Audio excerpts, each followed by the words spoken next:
On va parler surtout en français, mais comme nous sommes les scientifiques, on va également parler un peu de l'anglais. Pour les gens qui ne s'expriment pas dans les deux langues, if you don't speak French, si vous ne parlez pas anglais, il y a des écouteurs, there are headphones. They might help you hear better in the room anyway. And I'm not sure if the translators are already here, but they're arriving. Je ne sais pas si les traducteurs sont déjà là, mais ils arrivent. Donc, si ça ne marche pas tout de suite, ça va marcher. Comme on dit souvent. Ça va aller. Nous attendons l'arrivée des deux ministres du bassin de Congo qui sont actuellement avec nous au COP, donc les ministres de la RDC et la République du Congo qui sont en route. Mais comme le temps est compté ici dans cette salle, on va lancer notre débat et on va les accueillir en cours de route quand ils arrivent. Donc, je suis, pour ceux qui ne me connaissent pas, je suis Lee White, l'envoyé spécial du panel scientifique pour le bassin du Congo. Hier, j'ai eu l'honneur de faciliter la discussion des trois bassins parce que c'est un grand événement dans cette COP. On lance un rapport sur le bassin de Congo, le premier rapport du panel scientifique. On lance un rapport sur l'Amazone. C'est un peu le grand frère parce que le panel scientifique de l'Amazone existe depuis 2021. Ils ont déjà sorti un premier rapport. Et on a également lancé le premier rapport du panel scientifique du Bornéo. C'est mon grand plaisir, honneur, d'introduire Emma Torres, qui est le vice-président du... No, I have to say it in French. Hein, le réseau d'appui aux Nations Unies pour les solutions au développement durable. Is that okay as a translation? The UN Sustainable Development Solutions Network, Vice President, Emma Torres. On l'appelle maintenant la reine de la forêt parce que c'est elle qui nous a aidés à mettre en place les trois panels scientifiques de toutes les forêts tropicales du monde. Et ces panneaux jouent un rôle clé pour expliquer aux non-scientifiques la valeur critique des forêts pluviales qu'on trouve sur cette planète. Donc, Emma, please.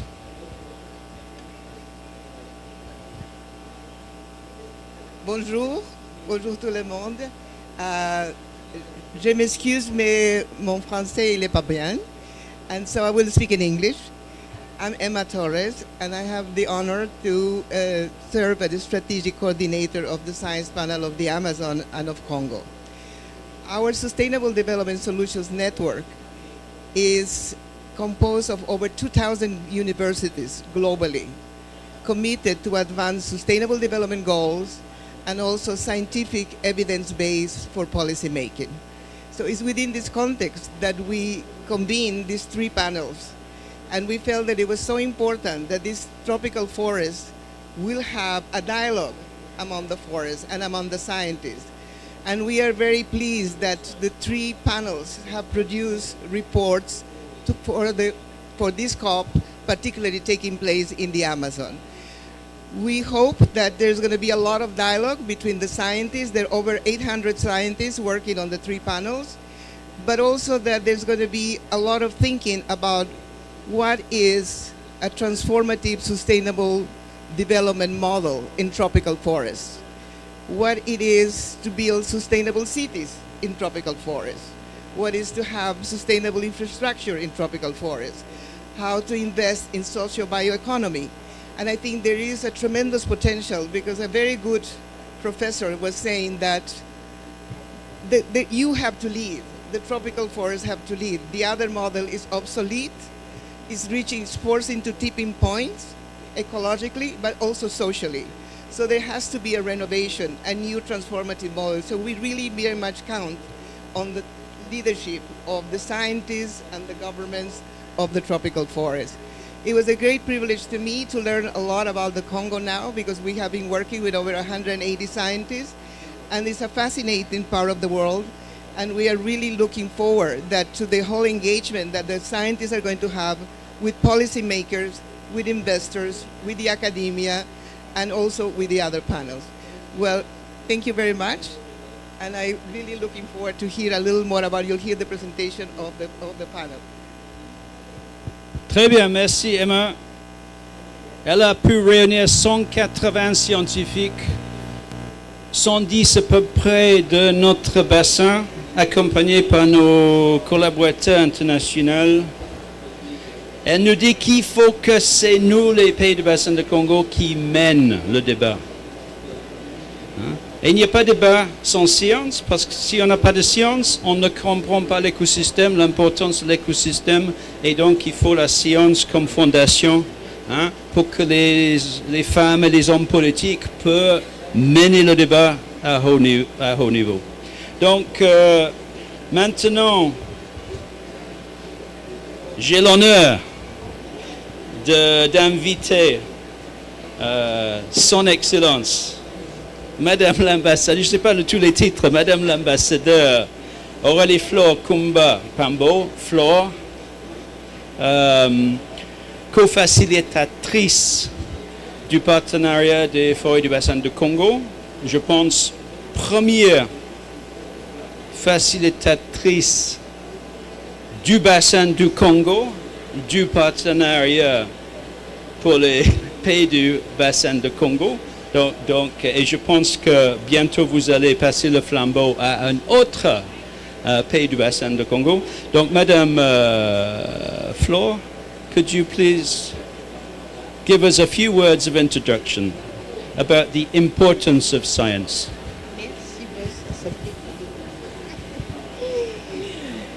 Excellences, Mesdames et Messieurs, distingués invités, chers collègues scientifiques et partenaires, c'est avec fierté que je m'exprime au nom de la co-facilitation des républiques gabonaises et françaises du partenariat pour les forêts du bassin du Congo, PEFC en sigle, lors de cette session ici à Belém, dans l'Amazonie, dédiée à la présentation du rapport d'évaluation 2025 sur le bassin du Congo, cœur de l'Afrique. Ce rapport est le fruit d'un travail collectif remarquable.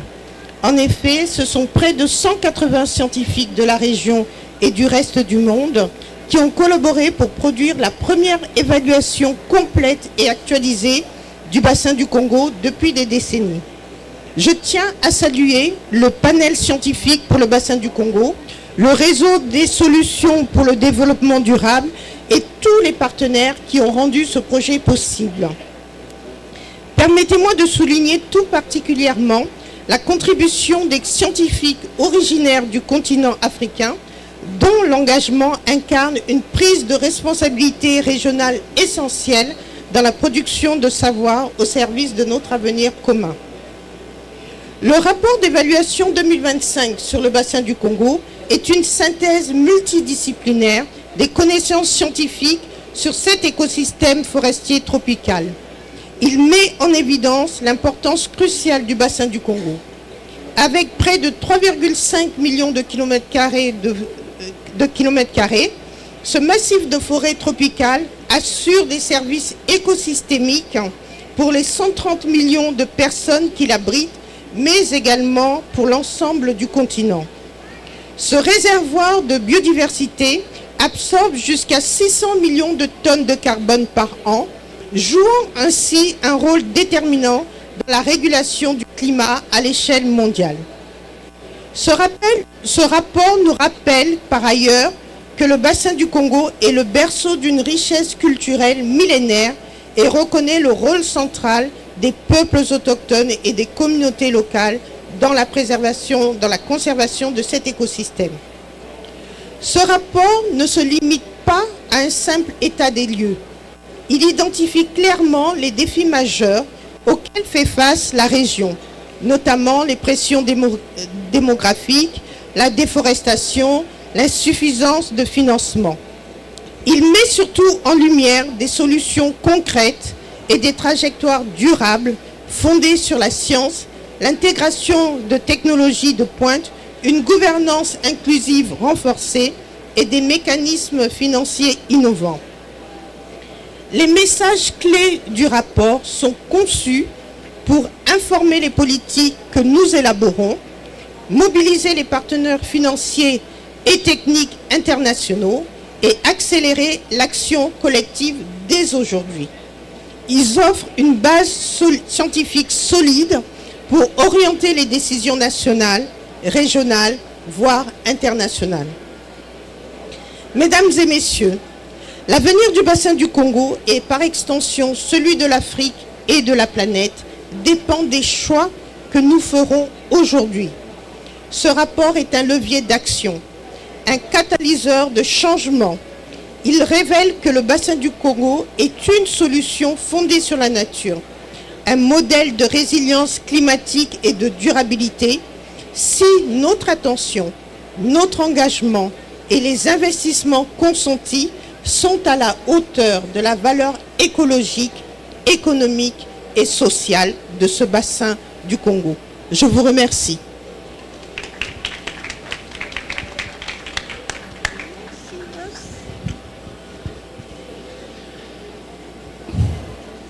Très bien, bien dit, très bien dit. On voit la diplomatie scientifique de la République gabonaise et quand les scientifiques deviennent les diplomates, hein, on a les discours qui sont straight et très bien formulés. Donc nos ministres sont peut-être dans une salle de négociation quelque part en train de sauver la planète. Hein? C'est très difficile, la question de gestion du temps des ministres quand ils sont dans ce COP.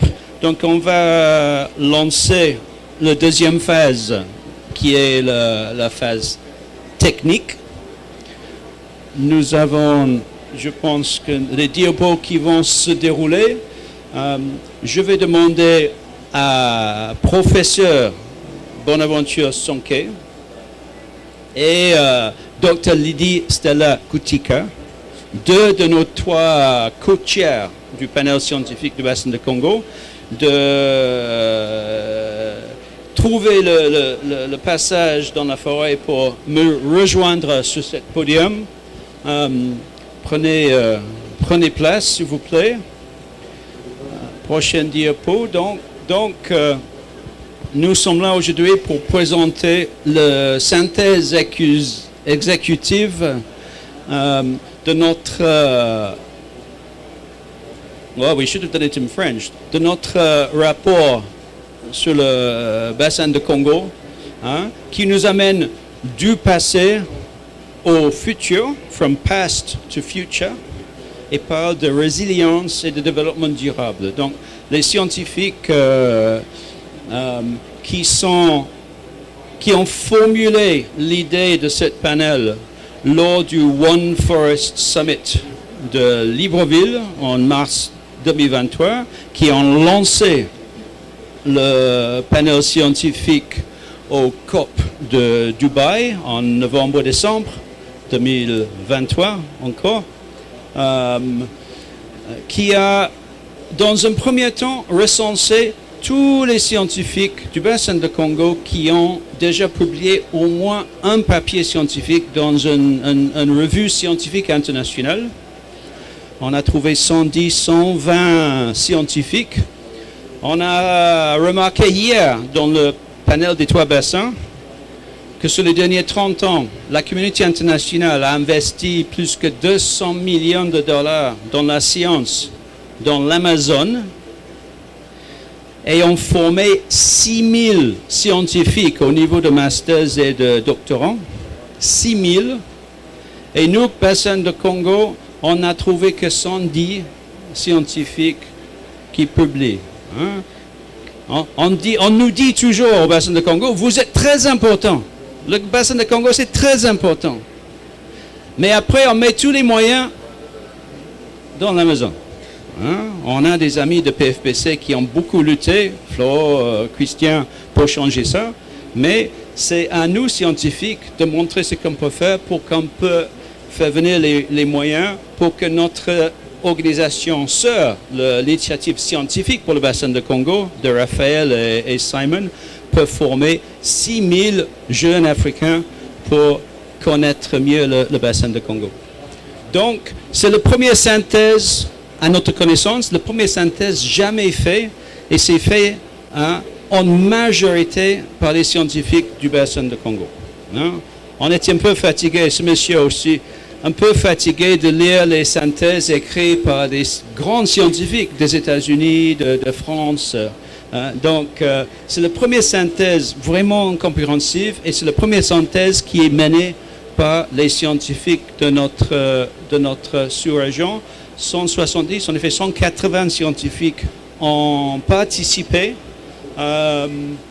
Nous avons une synthèse exécutive qui est présentée aujourd'hui. Nous avons un rapport qui est sous presse et qui est en train d'être publié en forme d'un livre en français, en anglais. Je ne sais pas si on va faire en portugais aussi, peut-être, et en espagnol, bien sûr, espagnol, parce que, en effet, on a les 4 langues dans le bassin de Congo sans soulage, et ce livre va sortir pour tous les étudiants du bassin de Congo. Donc, next slide, please. Je pense qu'on a déjà... On peut passer. Et on peut encore passer. Next one. Donc, notre rapport est en 4 parties.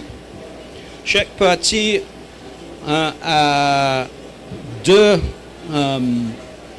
co-éditeurs qui ont travaillé avec tous les scientifiques.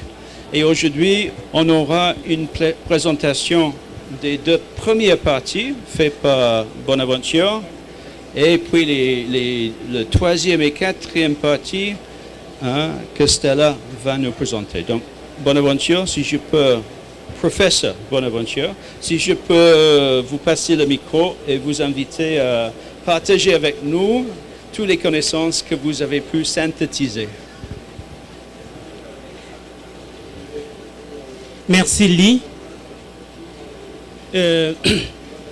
Hier, quand nous avons fait cette réunion avec les 3 panels, je vous ai promis que ce matin, on partagerait ensemble, pour ceux qui vont venir, les key messages ou alors les messages à emporter de ce rapport.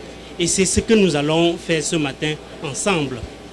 Comme le professeur Lee l'a dit, ce rapport il est structuré en 4 sections avec 16 messages importants que nous avons synthétisés à partir de 800 pages de rapport.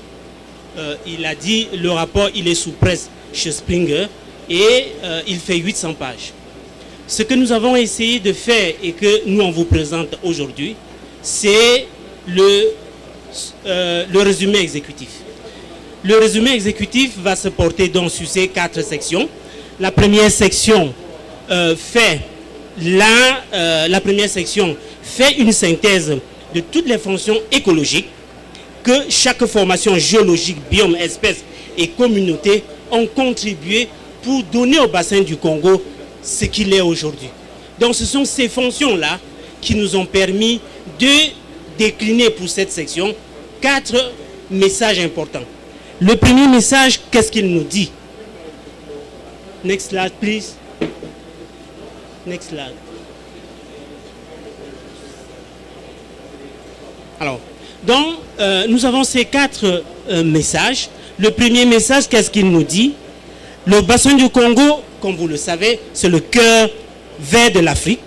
C'est un écosystème riche et qui nous soutient et régule le climat.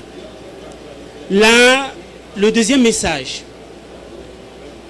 nous dit que le bassin du Congo est le plus grand puits de carbone et du monde tropical et il contribue donc à réguler le climat, d'abord régional, africain et mondial.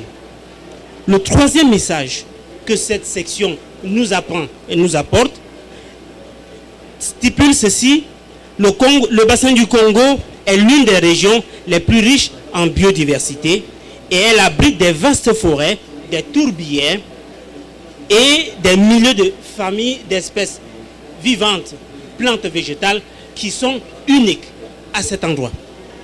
Le quatrième message, qui est le dernier que nous avons pu dégager pour cette section, nous enseigne que le bassin du Congo est un système où les humains vivent depuis 650 000 années.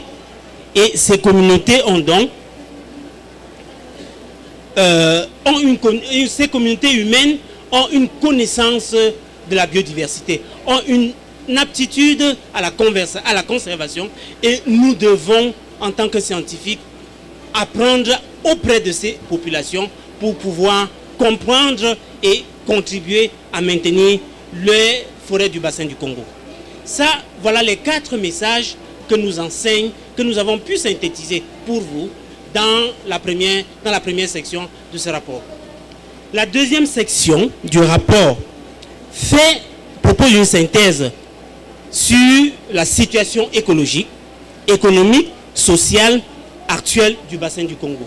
Et de nouveau, nous avons pu synthétiser 4 messages à partir de nos lectures, des rapports que nous avons pu faire, de tout ce qui a été dit et écrit sur le bassin du Congo. Le premier message nous dit qu'il y a 4000 ans, le bassin du Congo est passé d'une société de chasseurs-cueilleurs à une société agricole.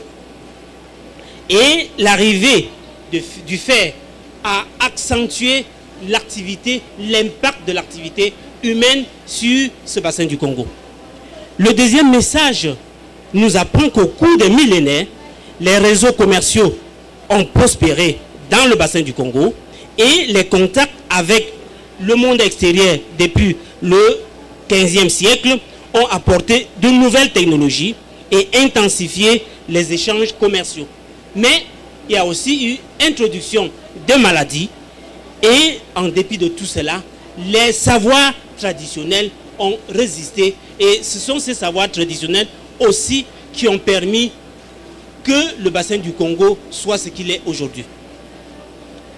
Le troisième message, et l'avant-dernier de la section, nous apprend qu'au cours de l'ère coloniale, les forêts du bassin du Congo ont subi de grandes perturbations sociales et écologiques, les déplacements forcés des populations, l'exploitation des ressources et les frontières arbitraires ont été remodelées dans la région. Mais nous avons la conservation forcée, la conservation sous forme de serre que l'étranger, l'Européen nous a apporté, qui a montré ses limites, et nous devons repenser une autre façon de conserver en tenant compte des populations locales, des populations autochtones. Le dernier message nous apprend que les années 60-90 ont été les années des indépendances. Et le bassin de Congo, beaucoup de pays ont accédé aux indépendances. L'urbanisation s'est accrue, mais nous avons malgré tout continué à conserver. Et alors, nous avons l'exploitation forestière et minière qui se sont poursuivies, mais nous avons aussi le pétrole qui s'est imposé comme une source d'économie pour plusieurs pays du bassin du Congo. Donc, voilà un peu ramassé les 8 messages que nous avons pu dégager de ce rapport, des 2 premières sections du rapport, et nous espérons que vous aurez le loisir de découvrir plus en détail tous ces messages dans le sommet exécutif, dans le résumé exécutif, en attendant que le gros rapport lui-même soit disponible. Je vous remercie. Merci beaucoup, professeur. Stella.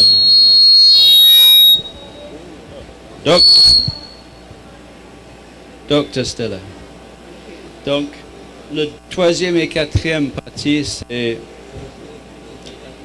ce qui nous a amené jusqu'à aujourd'hui et qu'est-ce que les scientifiques pensent, je pense qu'il faut le garder comme ça, de l'avenir. Thank you. So, I'm very delighted to present to you, it's okay? Can hear. So, section 3. In general, we have 39 chapters actually. So, I will follow up after Bonaventure. Section 3, social ecological transformation as first steps towards sustainable development.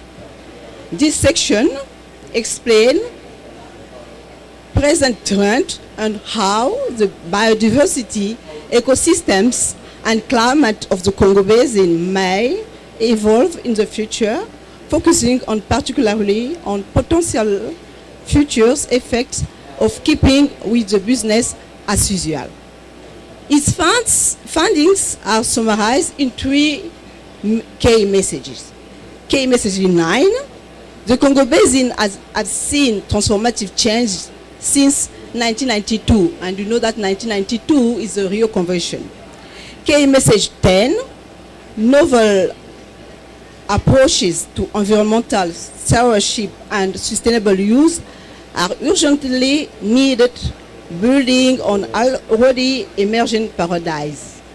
Message 11, the Congo Basin has solutions within reach but needs strategic investment by government, private sector, and the international communities.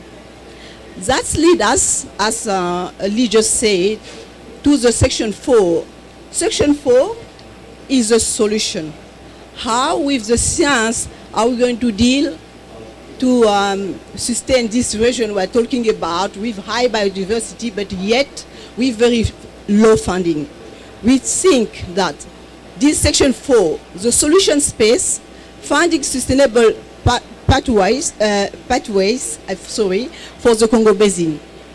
It reviews options for scientific research to inform climate resilient land use and sustainable development activities to alleviate poverty and achieve other sustainable development goals across the Congo Basin, knowing that Africa is one of the continents where these sustainable development goals are not reached.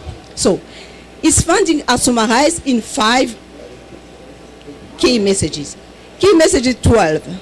Sustainable development of the Congo Basin is dependent on effective governance. That's why it's very important for us to have people in these events. We are going to work together to sustain this very important vision. Key message 13. Success of sustainable development and conservation in the Congo Basin depends on new models on financing at scale. And you just heard Lee saying us that yesterday you could know that very few funds are in the region. So we are bringing the solution for the future to make these things work better. Key message 14. The Congo Basin needs investment in and nurturing of the scientific and technical capacity and innovation. Key message 15. The Congo Basin depends on building resilience by investing in effective protection and restoration of its natural capital. So at this point, I want to say you what I have. I was at one event of the Amazon, and as you know, that Amazon is our big border because they are already making their second assessment report. But yet, they're still standing at the point where they know and recognize how important science is when you do consider indigenous and local knowledge. So all of this solution we are bringing, we want to really strengthen this collaboration and make people live happier in the Congo Basin, knowing that we have to work all together, not only with the policymaker, but also with indigenous and local knowledge for the better future. That leads us to the last key message, 16. The Congo Basin stands at the decisive crossroads, and where we are all, because we have to decide. So next slide, please. And please, if you want to know more about this assessment report, We have the 2 QR code in English and French. Next, please. And also, please, you can join us. We are still together. To this event, we're going to be on Saturday, the 15th. We are all welcome at the Blue Zone for 11:30 to 1 o'clock. Furthermore, next, please. If you want, please, to know more about our CCL envoyé or whatever on the assessment report of Congo Basin, please, we have our contact here. We can see also we have QR code we can have. So we are, feel free, please, to contact them. And I think that is the last one, yeah? So, yeah. Yeah. So I thank you.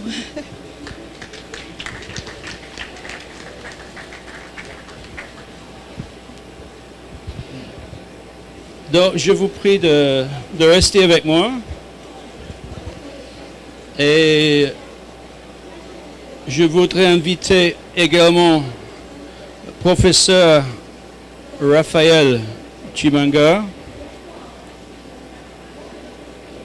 qui a joué un rôle clé dans le lancement de notre panel scientifique et qui joue également le pont entre Science Panel for the Congo Basin, panel scientifique pour le bassin de Congo, et Science Initiative du bassin de Congo. Donc on a un panel qui essaie de synthétiser toutes les connaissances, on a une initiative qui essaie de renforcer nos connaissances et surtout former les jeunes. Et également, j'invite professeur Yadvinder Mali, mon ami de l'université d'Oxford. Yadvinder, qui a la particularité de travailler dans tous les 3 bassins, d'avoir participé dans le panel scientifique pour l'Amazone, dans notre panel. Et j'imagine à l'avenir qu'on va peut-être le tirer dans le panel pour Bornéo. Donc, une petite session de débat, de questions, de réponses entre amis. Peut-être je peux commencer avec Raphaël. Tu connais déjà les questions plus ou moins que je vais te présenter, mais est-ce que tu peux... Vous êtes hydrologue. Le bassin de Congo, c'est une zone humide. Vous allez nous dire peut-être quel pourcentage de l'eau douce du monde coule dans nos rivières. On a déjà dit que le bassin de Congo, c'est le cœur de l'Afrique. Et l'eau, c'est le sang. Et les rivières, c'est les veines et les artères. Donc, est-ce que vous pouvez nous donner une idée de l'importance du bassin de Congo et de son eau pour le continent africain? Merci beaucoup. C'est une très bonne question. Merci beaucoup, professeur Lee White. C'est que le bassin du Congo, c'est un écosystème critique et crucial pour la survie du continent africain. Pas seulement de sa population, mais aussi de la région et du continent africain, même du monde aussi. Nous prenons sur le plan de la biodiversité, c'est que le bassin du Congo, c'est encore un laboratoire naturel. Comme on dit, c'est que c'est un système, une solution basée sur la nature, le bassin du Congo lui-même. Et que il est important que l'économie, la transition énergétique, la transition écologique se base sur ces solutions naturelles qui se trouvent sur le bassin du Congo.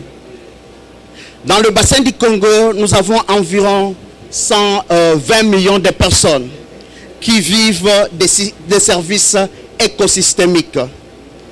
Presque 70% de ces personnes sont dans les milieux ruraux et que dépendent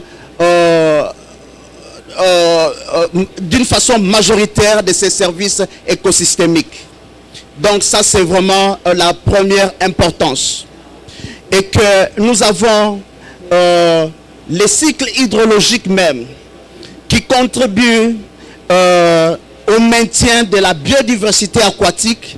Nous parlons des tourbières aujourd'hui qui contiennent un grand stock de carbone jamais découvert au monde, qui se trouve dans le bassin du Congo, qui montre qu'il faut protéger. Et aujourd'hui, si ces tourbières sont dégradées, c'est une bombe qu'on relâche dans l'atmosphère et le monde entier sera en déséquilibre sur le plan climatique. Nous avons les services énergétiques. Nous parlons de la transition énergétique. L'hydrogène vert, par exemple, qui est fourni en abondance dans le bassin du Congo. Comment est-ce que nous pouvons recourir à cette énergie renouvelable pour pouvoir protéger les écosystèmes, mais aussi favoriser le bien-être des communautés. Nous avons l'Afrique, l'Afrique du Nord, l'Afrique de l'Est, l'Afrique de l'Ouest, jusqu'au niveau de l'Égypte.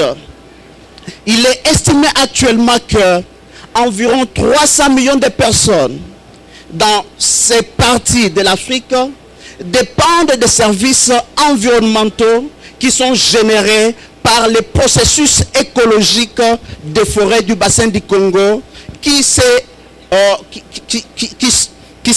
favorisés par les forêts du bassin du Congo, les transports de l'humidité atmosphérique, les transports de l'énergie. Vous trouvez un peu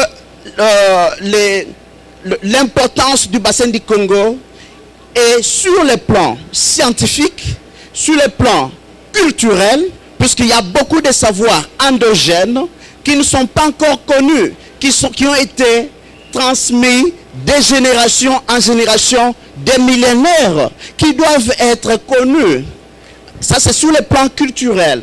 Sur le plan biodiversité écologique, c'est vraiment un laboratoire qui contient une biodiversité endémique cruciale pour le monde.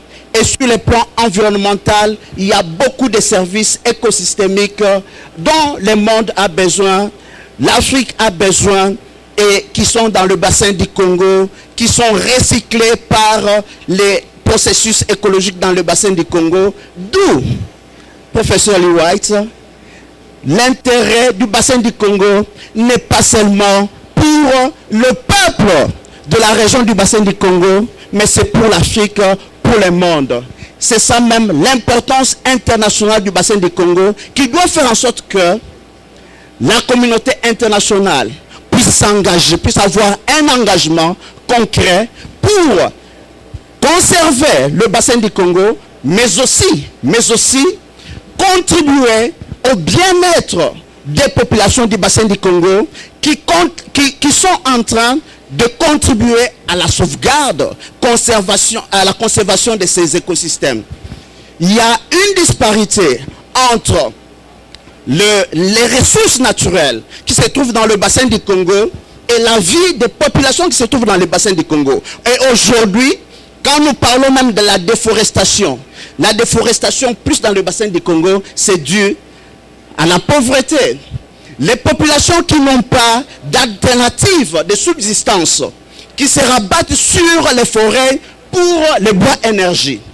Avec la déforestation, ils n'ont pas d'autres mesures, d'autres alternatives. Comment est-ce qu'ils vont faire? L'agriculture itinérante sur brûlée. Aujourd'hui, on doit faire l'agriculture ici, on coupe la forêt. Lorsque le sol s'appauvrit, les gens doivent migrer, doivent se déplacer d'un endroit vers un autre. C'est ça vraiment ce qui contribue à la déforestation. Comment est-ce que nous pouvons nous mobiliser pour mettre à la disposition des moyens de subsistance afin de pouvoir alléger la pression sur les écosystèmes forestiers et que nous puissions avoir les bénéfices là contenus pour des générations à venir. Merci beaucoup. Oh yeah! On va te nommer maintenant monsieur le porte-parole des scientifiques du bassin du Congo. Vous voyez qu'il y a une passion parmi les scientifiques. On a une frustration, on veut s'exprimer. Et c'est Raphaël qui va fournir les données scientifiques pour permettre à nos ministres de diffuser cette bombe. N'est-ce pas? Sans la connaissance des scientifiques, cette bombe risque de exploser. Yadvinder, vous qui travaillez sur tous les 3 bassins, est-ce que vous pouvez nous dire un peu quelle est l'importance du bassin de Congo par rapport aux autres forêts et les liens et qu'est-ce qu'on peut apprendre de ce qui se passe dans ces autres bassins? Merci, Lee. Je vais parler en anglais, mais vous expliquez pas. Ah oui, oui. I think that many of us here in this room, from Congo Basin and other areas, know how important tropical forest regions are. But sometimes in the centers of economic power in the world, in New York or Europe or in Beijing, the tropical forest regions can seem remote, far away. Maybe we want to protect them because they are remote regions that we want to protect. But much of the science that we describe in this report and the parallel reports in Amazon and Borneo are about how important these regions are for their home continents, how the Amazon powers the hydrology of South America, how the Congo Basin is the great green heart of Africa that cycles water and energy and nutrients across the continent, and similarly in Southeast Asia. And we can have lots of words and numbers, and those words and numbers, that scientific research is very important. But I like to think that sometimes a picture can be more powerful than words. So I'd like to give one example here. And some of you may have seen this yesterday at the event, so apologies for it was back by popular demand. But this is one way of looking at the biological significance of the tropics. And what we've done here is create what's called a cartogram. So what this shows is a map of the biological productivity, the photosynthesis, the biological activity of the land surface. This is for the month of July. So these are like the maps you see from satellite data, but the one difference we have made here is that we've expanded or shrunk the pixel according to the amount of activity. And so what you can think of is this is seeing the Earth's land surface through biological eyes, not geographical eyes. And this is July. And okay, the world's a little bit twisted, but it looks familiar. You've got North America and Europe and Africa. The Sahara has shrunk away with very little productivity. Australia is very strange, but you recognize it. But if we go to the next slide, this is in January, and so the Northern Hemisphere winter, and you see Europe, North America, even China have shriveled away to almost biological insignificance compared to what's happening in the tropics. The world is dominated by the magnificent metabolism of the tropics. And look at the countries of the Congo Basin, DRC, Republic of Congo, Gabon, and others. Biologically, they're amongst the largest countries on Earth. They are the biological superpowers of this planet. And what happens to those countries matters not only to those countries, not only to Africa, but matters to the entire planet, to the cycles of moisture, of energy, the rich biodiversity that this biological power supports. And if we go to the next slide, we can do this for every month of the year. And what we see is a vision of the biological heartbeat of our planet. And you can see the Congo alongside the other regions are like different chambers of this heart, pounding and beating, pumping the biological energy that supports all life on Earth. And if we damage this heart, if we weaken this heartbeat, it has consequences not only for that specific part of the world, but for the entire biological heritage of this ancient planet on which we live, on which our species are just newcomers, just recent visitors to the core ancient biology of our living world. Thank you.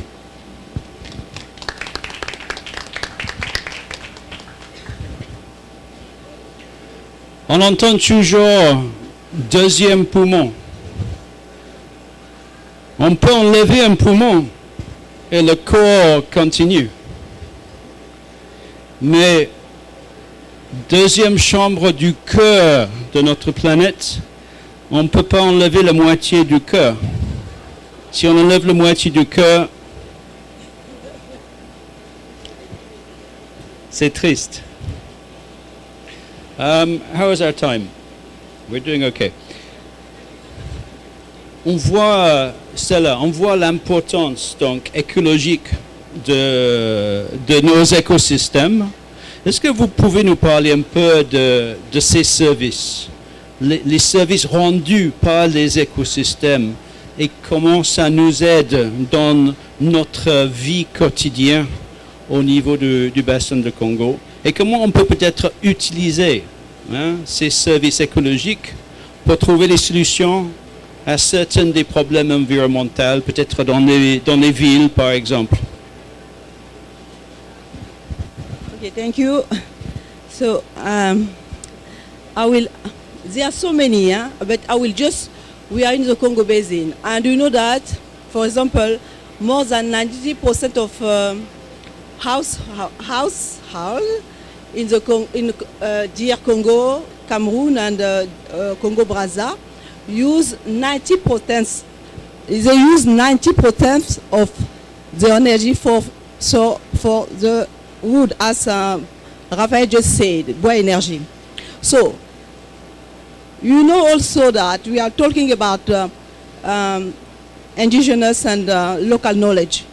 You know how matter is for this 200,000 population living in Congo Basin, how they rely on this system. So ecosystems are many. So that's why in the fourth part of this assessment report, we are bringing solution.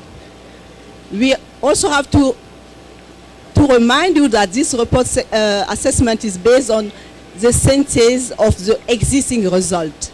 Yeah, so it's not something new we are building. So we will bring the scientific solution which will sustain this ecosystem, as you see how important is it, and also how we'll have the good habit for the population living in it by our daily habit to face climate change, because although we have all of this biodiversity and a big carbon sink, as Bonaventure just said, we are facing climate change. So in this assessment report, we are bringing sustainable solution. We'll bring together population living in Congo and those outside lover of the Congo Basin to face this. So that ecosystem are really matter because we are living in. We don't pay attention. We can take water cycle like Raphael just said, but we can also take what we are eating, food, energy. Africa is one of the continents where we have very lower electricity. I don't know how to say that in English. So to be just brief, our duty is to make all the people together, policymakers, scientists, local communities, rural community, women, our youth, because Africa is the continent with the higher percentage of young people, how we can sustain it together. So this report will find all of this together, but in brief, it just is something we are going to do to have a win-win for us and for those people who rely on the Congo Basin. We cannot live without nature. On ne peut pas vivre sans la nature, et on peut trouver beaucoup de solutions dans la nature. Bonaventure, professeur. Je dis professeur parce que vous êtes professeur dans une université. Vous formez tous les jours les jeunes scientifiques. Je vous ai dit que dans l'Amazone, on a formé 6000 chercheurs qui publient, qui connaissent maintenant ces écosystèmes.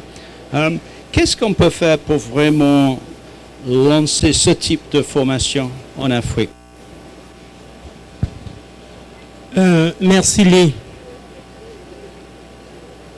Nous avons, dans le processus de la rédaction de ce rapport, nous avons essayé de voir qui sont les gens qui peuvent aider à rédiger ce rapport. Si vous regardez, si on vous fait la pyramide des gens qui ont intervenu, vous allez voir qu'il n'y a pas de jeunes là-dedans. Parce qu'il n'y en a pas qui soient intéressés, parce que les gens sont tous partis pour plusieurs raisons. Je vais vous raconter une petite histoire. Je suis dans une réunion, ça c'est dans les années 80, quand la biologie moléculaire est arrivée. Mon voisin me dit, qu'est-ce que vous faites dans la vie? Je lui dis, je fais la botanique systématique. Il me dit, vous savez, la biologie moléculaire est arrivée et on n'a plus besoin de faire cela. 30 ans après, quelqu'un qui m'a dit la biologie moléculaire n'a plus que la taxonomie n'a plus sa place, vient me voir et dit, j'ai fait l'arbre phylogénétique de mes espèces. Est-ce que tu penses que ça ressemble à quelque chose? Je veux dire quoi? Je veux dire que les gens veulent sauver les forêts qu'ils ne connaissent pas. Personne ne connaît la forêt, mais on veut la sauver. Et on ne forme personne pour connaître cette forêt. Tout le monde veut faire la cartographie du carbone, de la biomasse. Mais on ne sait même pas de quelle espèce on parle. Dans nos universités, on ne forme plus les enfants, on ne forme plus les étudiants à la botanique. Ils veulent faire l'informatique, ils veulent faire la biologie moléculaire parce que on leur dit c'est ça qui va vous donner de l'argent. Mais c'est la forêt là qui peut donner de l'argent si on la connaît. Et le combat qui est le mien, qui doit être le nôtre, c'est d'expliquer d'abord à nos pays du bassin du Congo qu'on doit mettre l'argent dans la formation des jeunes. Que les jeunes doivent d'abord connaître la forêt. Mes parents connaissaient la forêt, ils connaissaient les plantes, mais ils ne connaissaient pas les noms, ils connaissaient les noms vernaculaires. Et aujourd'hui, les enfants ne connaissent même pas les noms vernaculaires des plantes. Il n'y a plus de formation à la connaissance des plantes dans nos universités. Le programme a foutu le camp. Mais il faut que les dirigeants qui sont les nôtres mettent de l'argent dedans. Vous savez, il y a un proverbe chez moi qui dit, si vous donnez le bain à un enfant qui ne sait même pas qu'il doit prendre l'eau pour mettre sur son dos, vous perdez votre temps. Qu'est-ce que je veux dire? Avant de demander à la communauté internationale de nous aider avec de l'argent, il faut déjà qu'on trouve le moyen de dire, voilà l'argent que nous mettons sur la table. Est-ce que vous pouvez nous aider à compléter cet argent pour former les enfants qui doivent demain préserver ces forêts? Aucun enfant ne veut rester dans la forêt parce qu'il n'y a pas d'issue. Et la seule façon de faire, c'est que le Gabon ne forme pas dans son coin, que le Congo ne ferme pas dans son coin. Nous devons avoir des programmes communs pour la sous-région. Nous devons avoir des pôles d'excellence où on dit le Cameroun peut former des enfants de la sous-région dans telle discipline. Ensemble pour financer ces centres de formation. Un pays tout seul ne va pas y arriver. Et je pense que ce n'est que de cette façon-là qu'on peut intéresser la communauté internationale qui va nous soutenir. Et je pense que C'est ce que l'Amazonie a fait. Vous savez, j'ai l'habitude de dire, on ne peut plus inventer la roue. Elle a déjà été inventée. Et on ne doit pas avoir honte de copier ce qui est bien. Et je pense que l'Amazonie a donné un bon exemple. Nous devons mettre nos moyens ensemble nous devons mettre nos moyens ensemble d'abord dans la sous-région et nos collaborateurs internationaux vont seulement nous venir en appui. Mais ils ne peuvent pas venir pour trouver un plat, un bassin qui est vide et tout mettre dedans. Nous devons dire, nous avons ceci, ce n'est pas suffisant, ce n'est pas suffisant. Voilà la portion qui nous manque pour avoir des centres d'excellence, pas pour un pays, mais pour la sous-région. Voilà la solution, une des solutions que je propose. Merci. Merci Bonaventure, merci professeur. Madame la ministre, bienvenue. Hein? J'ai expliqué à tout le monde, parce que j'ai une certaine expérience, qu'ici les ministres sont tirés dans tous les sens. On vous remercie d'avoir trouvé un petit moment pour nous. Vous constatez peut-être qu'il y a beaucoup de passion dans cette salle. Les scientifiques deviennent presque les politiciens. Hein? Il fallait être là quand Raphaël, maintenant on l'appelle le porte-parole des scientifiques, quand il a parlé. Donc, nous arrivons un peu vers la fin. On a 4 interventions rapides pour terminer notre réunion. Donc, je remercie beaucoup tous les panélistes. Vous pouvez peut-être retrouver vos places. Hein?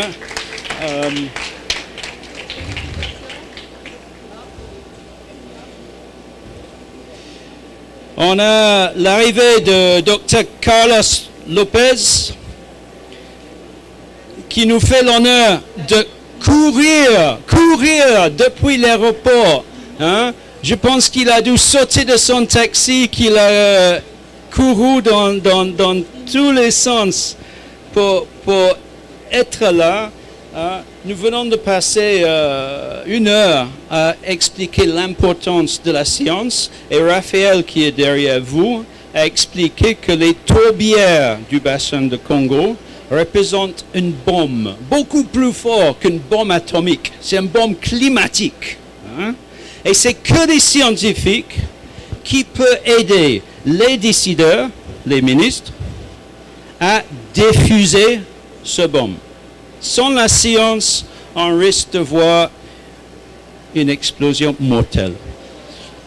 Peut-être juste quelques mots, si vous pouvez, sur l'importance des forêts et des forêts du bassin de Congo.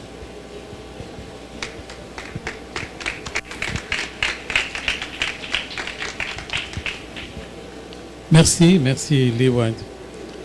Madame la ministre, Wanjira, Emma et tous les scientifiques qui ont participé au rapport. Je me permets de parler en français parce que j'ai entendu le français depuis mon arrivée. Et donc je continue en français. Je pense que l'importance du rapport a probablement été déjà le sujet de la conversation jusqu'à maintenant.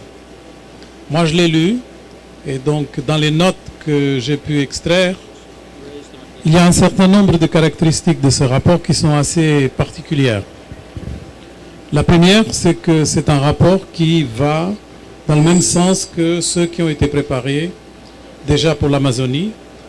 Et bien sûr, nous avons ces 3 bassins.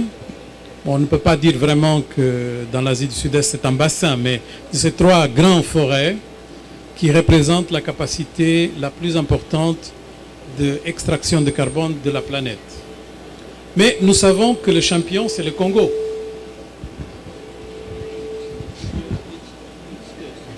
Champion, c'est le Congo.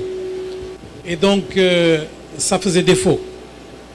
Et le fait qu'on a pu mobiliser plus de 100 spécialistes pour contribuer à ce rapport, c'est assez remarquable. Parce que nous savons que le problème principal que nous avons dans la définition des politiques, c'est le fait que pour ce qui concerne le Congo en particulier, nous n'avons pas suffisamment de données, nous n'avons pas suffisamment d'informations.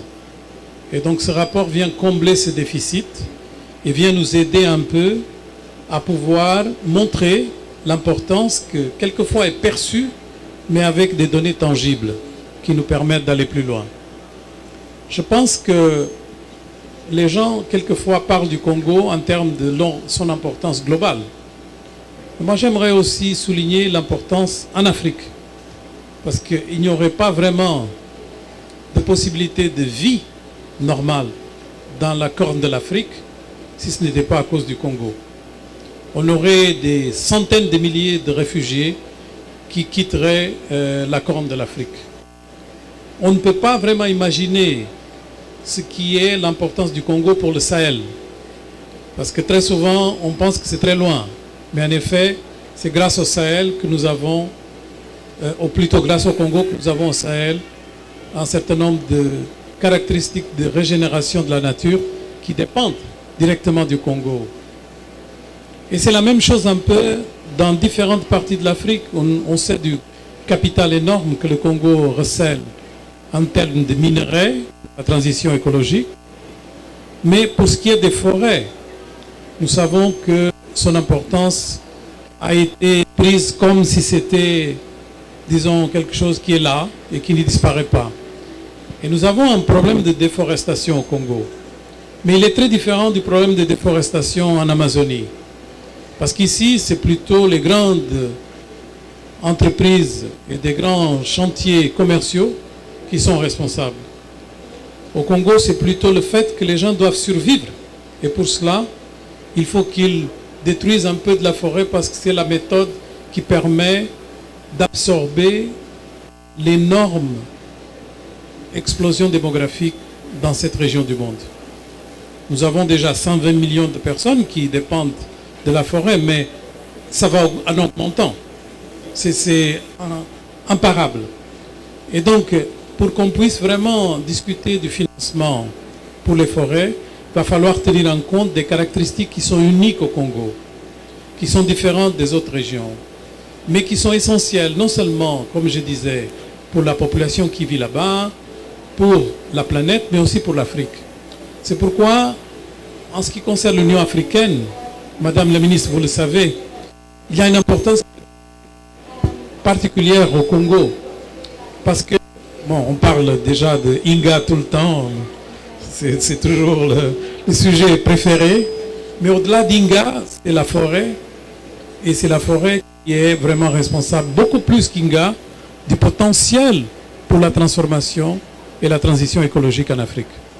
Donc je pense que nous devons vraiment rendre hommage aux auteurs du rapport, parce qu'ils ont pu mettre en place tout un mécanisme de consultation qui n'est pas évident, parce qu'ils ont pu produire un rapport avec qualité scientifique et parce qu'ils nous mettent en exergue ce rapport dans une COP de la forêt, ici, en Amazonie, comme si c'était la sœur.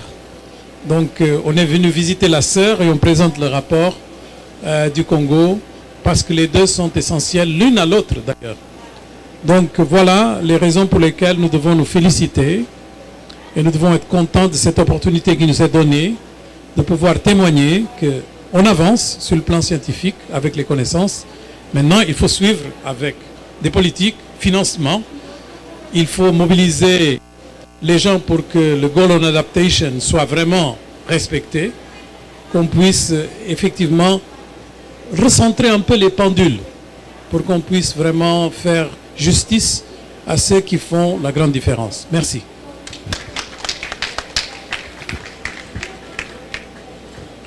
Merci beaucoup, Carlos. Et sans être dans le salle, vous avez tout écouté. Je ne sais pas comment vous avez pu faire la synthèse de tout ce qu'on a dit avant votre arrivée. Donc, on va couper un petit peu court. On devait avoir une présentation de CAFI.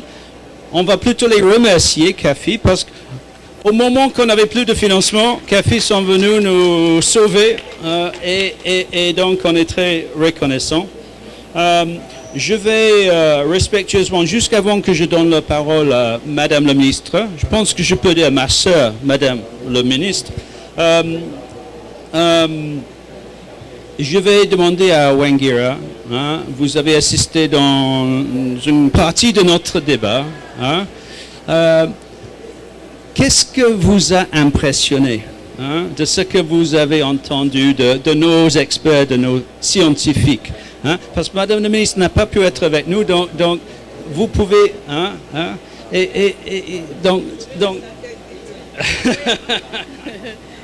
Merci beaucoup, Lee. Oui. Merci beaucoup à tous et félicitations. Parce qu'il y a 2 ans, c'était le commencement de cette tour. Oui, la français a très limité, donc je veux transférer en anglais. But 2 years ago, we were launching this important work, and it was such a pleasure to be there and to see what we saw today and to hear what we heard from the panel, the passion, oh my goodness, each one of them representing what we had hoped. Because I just came from the opening of the Global Ethical Stocktake Pavilion. And in that pavilion, what we were saying is that protecting these ecosystems is a moral imperative. We have no choice, actually. It is not up to any negotiations. And you are on the front lines of that important work.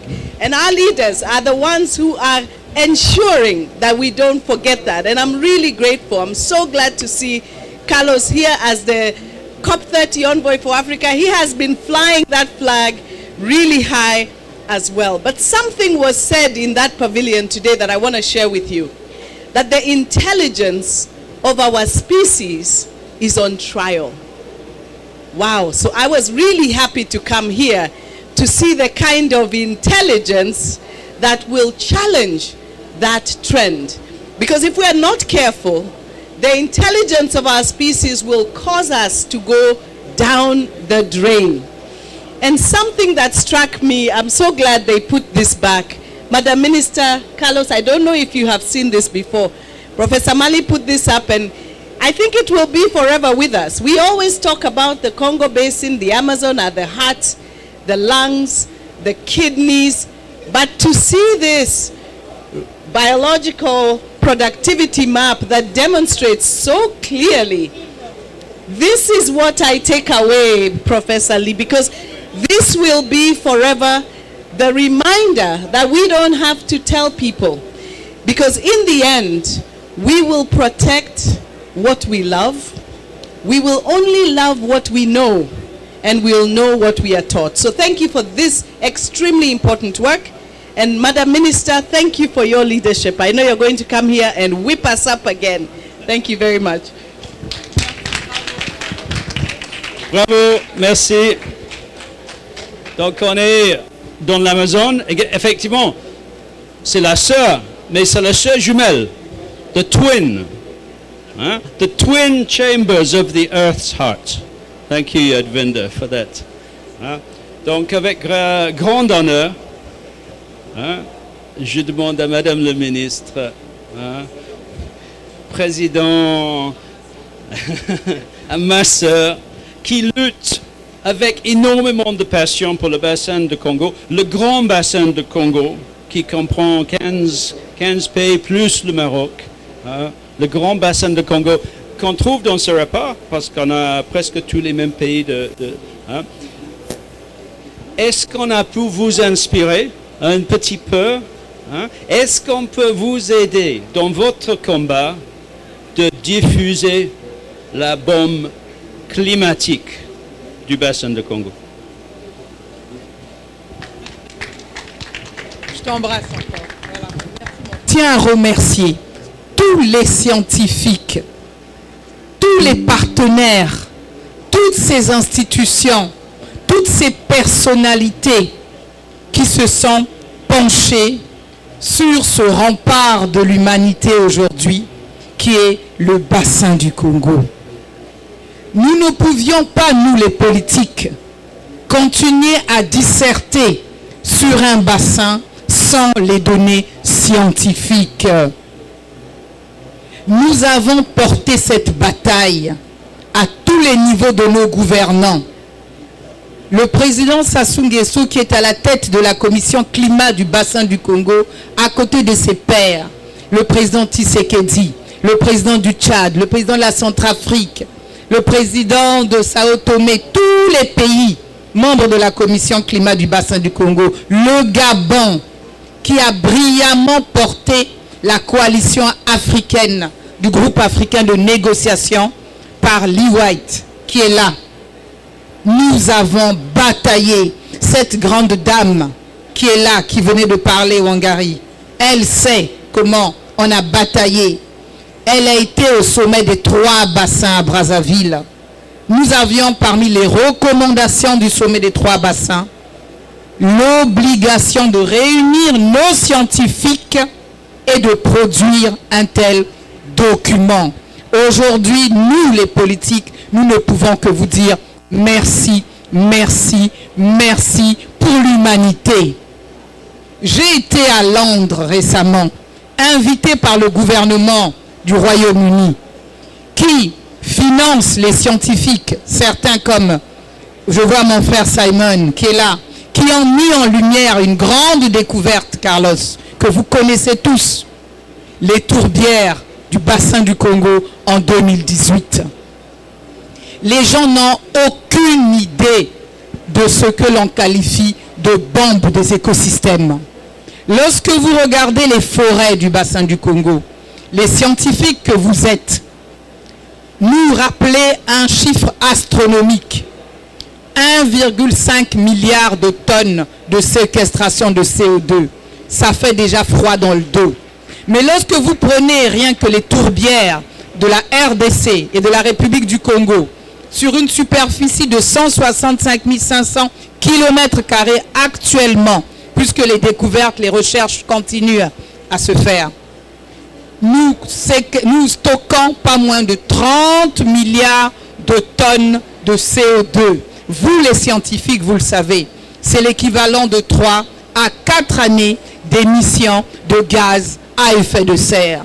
Et l'étape du Royaume-Uni a été une étape importante qui a réuni l'ensemble des Africains qui détiennent des tourbières et qui ne se connaissaient pas, qui ne connaissaient pas ces écosystèmes particuliers qui font 200% de la biomasse des forêts. Et rien qu'à nous seuls, nous représentons 3 à 4 années des émissions de gaz à effet de serre de toute une planète. Nous devenons le bassin du Congo, ce régulateur du climat mondial. Mais comment le prouver, comment le démontrer, si ce n'est par la science? Et là, vous venez de combler un déficit immense. Et vous venez de rapprocher les 2 bassins, celui de l'Amazonie, où nous sommes ici à la COP30, et nous permettre une meilleure prise en compte depuis Rio 92, où nous avons entre les 2 dates, Rio 92, Belém 2025, au centre, l'accord de Paris. Mais pour aller vers l'implémentation, la prise en compte de la transition écologique, de la transition énergétique de nos pays, de nos populations, qui rendent ce service indiqué ici écosystémique au reste de la planète, comment le prouver si ce n'est à travers de ce document fondamental? Je tenais vraiment que l'on fasse une standing ovation à tous les scientifiques et les partenaires en salle. Debout, s'il vous plaît. Ah non, non, vraiment, Lee, je ne sais pas comment remercier l'ensemble des scientifiques qui ont été les fées du bassin du Congo. Donc, tout a été dit ici, brillamment même dit, partout, je vous en prie, merci. Tout a été dit brillamment par tous. Il ne nous reste plus qu'en tant que politique à vous remercier, à vous dire que parallèlement à ce rapport d'évaluation 2025 sur ce grand bassin qui est le rempart de l'humanité aujourd'hui en matière de climat, nous, les politiques, nous sommes organisés à avoir un instrument politique qui est la commission climat du bassin du Congo, qui est une institution régionale de l'Union africaine, et nous avons identifié pas moins de 300 projets aujourd'hui de développement qui portent sur l'économie verte et sur l'économie bleue de nos États. Nous travaillons avec tous tout notre écosystème institutionnel, la COMIFAC que certains connaissent, la CICOS pour la gestion des eaux, la CEAC, la CEMAC et autres, puisque nous couvrons au travers de notre commission le fleuve Congo, le lac Tanganyika et autres écosystèmes. Et donc, il ne me reste plus tout simplement qu'à vous dire une fois de plus, merci, merci et merci.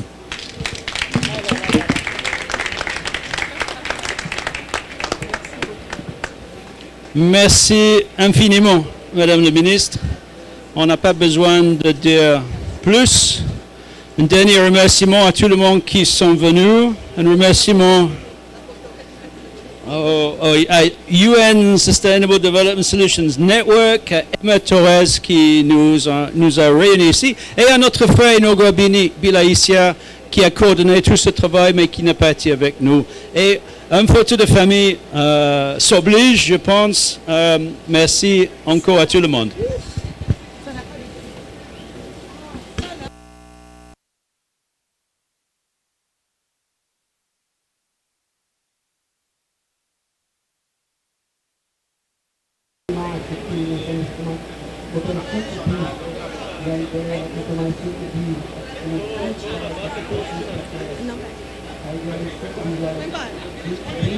Good afternoon, everyone.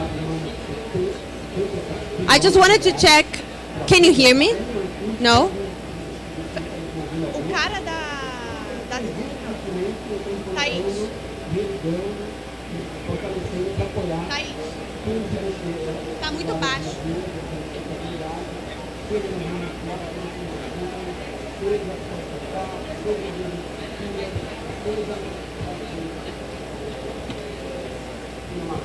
Tô adorando esse painel. A minha tá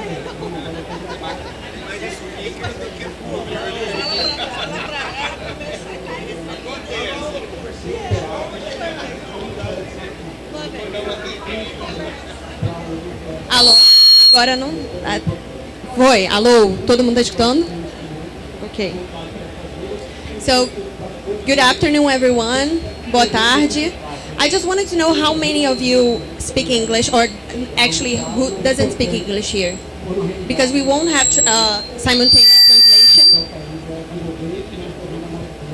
We won't have simultaneous translation, so I just want to make sure that everyone understands.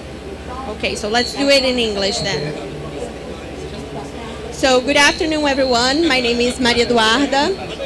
I work at the Igarapé Institute. Tá muito ruim, né? I work at the Igarapé Institute.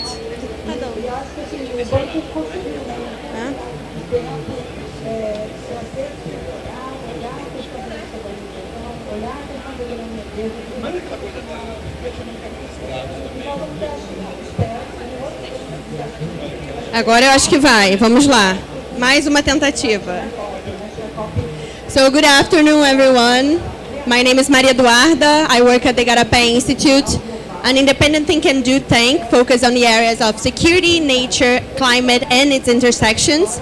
And our mission is to generate evidence, design solutions, and build partnerships to impact public and private policies, practices, helping to tackle some of the most challenging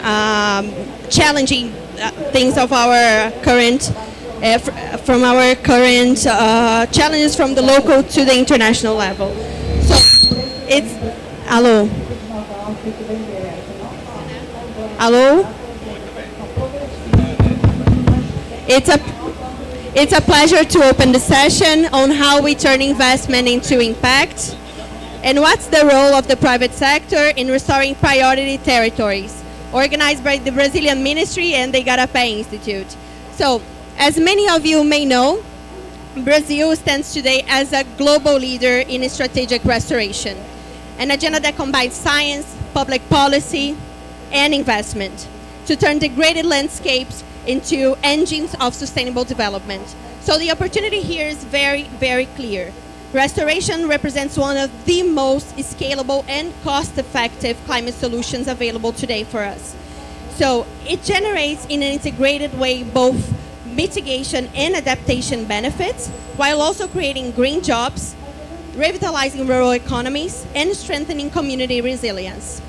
And this effort is central to Brazil's commitment because including our NDC targets to restore 12 million hectares of land that represents an area roughly the size of England, we also have the National Biodiversity Strategy and Action Plan, the NBSAP. So within this broader framework, the Ministry of Economic Advisory Office, represented here by André Aquino from the ASECOM, are developing an innovative methodology to identify priority restoration territories across Brazil.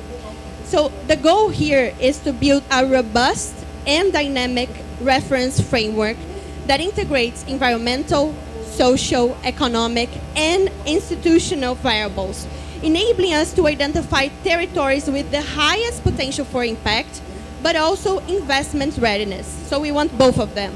And we know that Brazil territory is vast, and we also know that many outstanding initiatives are already making a huge difference on the ground, from viveiros to agroforest systems, from cooperatives to large restoration projects. But we no longer have the time to wait or the time to work in silos. We have to work together, and this ecosystem of restoration must become collaborative, data-driven, and territorially informed. And the idea here is to gather some inputs from across the supply chain, so from nursery to enterprises, to investors, to communities, to understand what truly makes a territory ready to receive and to sustain this new restoration economy. So once we identify the territories that bring together all these criteria, the next step is to focus on strengthening the enabling conditions. So that enabling conditions can enable this territory to thrive. And we know that there are no perfect territories right now. We don't have like a premium territory, but we cannot wait for perfection right now. And what matters is identifying the territories that are more ready and working to fill these remaining gaps. And that's why we're here today, in partnership with local governments, financial institutions, and communities. And once these territories are on the radar of the public sector here, we can work to these enabling conditions to be strengthening, from improving land tenure, governance, security, regulation, and others, attracting and de-risking capital. That's very important because we want to attract private capital as well. So that's our main goal, to bridge public and private actors working together through a systemic lens and to focus collective efforts on what's missing. So that's the question, what's missing here? And this methodology is being co-created with diverse stakeholders to ensure it aligns territorial prioritization with private sector demands and financial instruments already in place. And by doing so, Brazil can turn these restoration commitments into a living economy where investment aligns with integrity, inclusion, and measurable impact. So today's session is an invitation to explore how the private sector can play a leading role in this journey, helping to scale up restoration, mobilize strategic investment, and ensure high integrity and measurable impact in the territory. So before we start our panel, I'd like to invite Thiago Bellotti, Director of Forest, to take the floor and give us a brief overview of the methodology and the important work led by the ministry to make this process a reality. I have to stay seated. Thanks, guys. Good afternoon.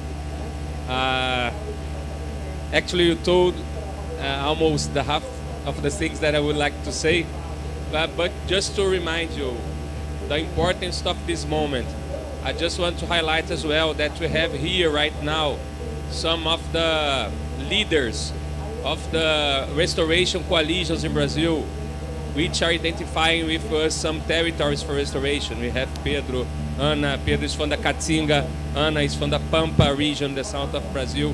We also have the Sobre, the Restoration Society that leads the restoration agenda as well. So this work that starts with the Planaveg, which is our national plan, lands in the landscape, in the territories by the coalitions. That's why I have to highlight about landing a national policy in territories. So we have here in Brazil the Planaveg. Planaveg is the Restoration National Plan, which works with the restoration value chain, financial mechanism. André is here, he's gonna talk, he's leading the financial mechanisms in the ministry. We work with science, a lot with science, and we also work in governance. And in governance we have the CONAVEG, which is the coalition or the National Commission for Restoration. So the public policies, of course, we as the ministry, we implement and we design the public policies. But the space of governance to have as well the private sector and the civil society and the academia with us to design implement the public policy. In terms of restorations, CONAVEG. And the CONAVEG, we have a spot that we say that's the Territorial Articulation Center. The Territorial Articulation Center was thought between the national level to the local level. And we also create the biometric articulation centers. For example, we have 6 biomes in Brazil, so each biome will have this center, the biometric articulation center, that will map and present the territories for the public policy. And here we have, so we made 2 exercises in the CONAVEG with the coalitions to identify and we provoke them to identify how were the territories that they put, how can they bet we can upscale restoration. Meanwhile, in the same time, we made exercise with Azecon, with Igarapé, to what are the criteria to identify territories, but not to identify, to prioritize territories. And this was the first draft of the restoration territories in Brazil, made by the coalitions, the Brazilian restoration coalitions. They still big. Sometimes they are still very big to identify, but it's already a first draft. It's already it's a start. So we can see that Brazil has a lot of territories, a lot of opportunities of restoration. When you see this, you can imagine all these territories have at least a governance, a restoration chain over there. We don't know the capacity of the restoration chain, the maturity, but we have this governance, we have this restoration chain, we have investments, or we have science developed in the territory. So our exercise was to, as we have these territories, how can we prioritize them? And told about the criteria a little bit, but just refresh you what we did as criteria.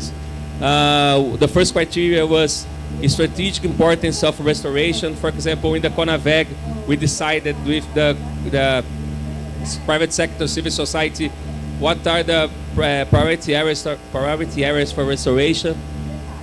Another criteria, territorial governance. We have governance in local governance, dialogues and a structure of dialogue with the local communities, with the local governments, with the investors, etc. An anchor institution. If you have an institution that we can say it's a leader and can these funds as well. Area available for restoration. If you have a restoration bank area, for example. Another criteria, the maturity of the territories over there. We have already a lot of nurseries, another seed collectors, a lot of implementers, and we can check how is the maturity of them. How many hectares this restoration chain is available to restore, for example. The demand of the productive restoration, if you have some off-takers in the territory for cocoa, coffee, I don't know, pulp and paper, I don't know. Recovery monitoring. Of course, we have to restore 12 million hectares, we have also to report the 12 million hectares. So the territory transparency, it's a private territory, of course. We think that for the private sector, one of the risks is this kind of transparency of the investments, and if this kind of factor is being restored. Also investments and co-investments in the potential in the territory.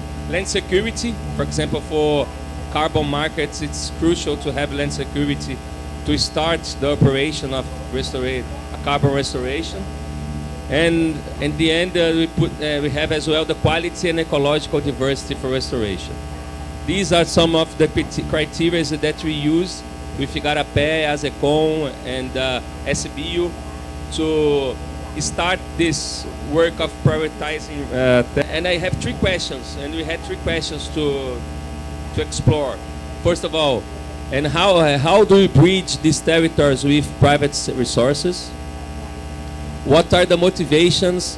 What are the criteria for the choice of territories by the private sector?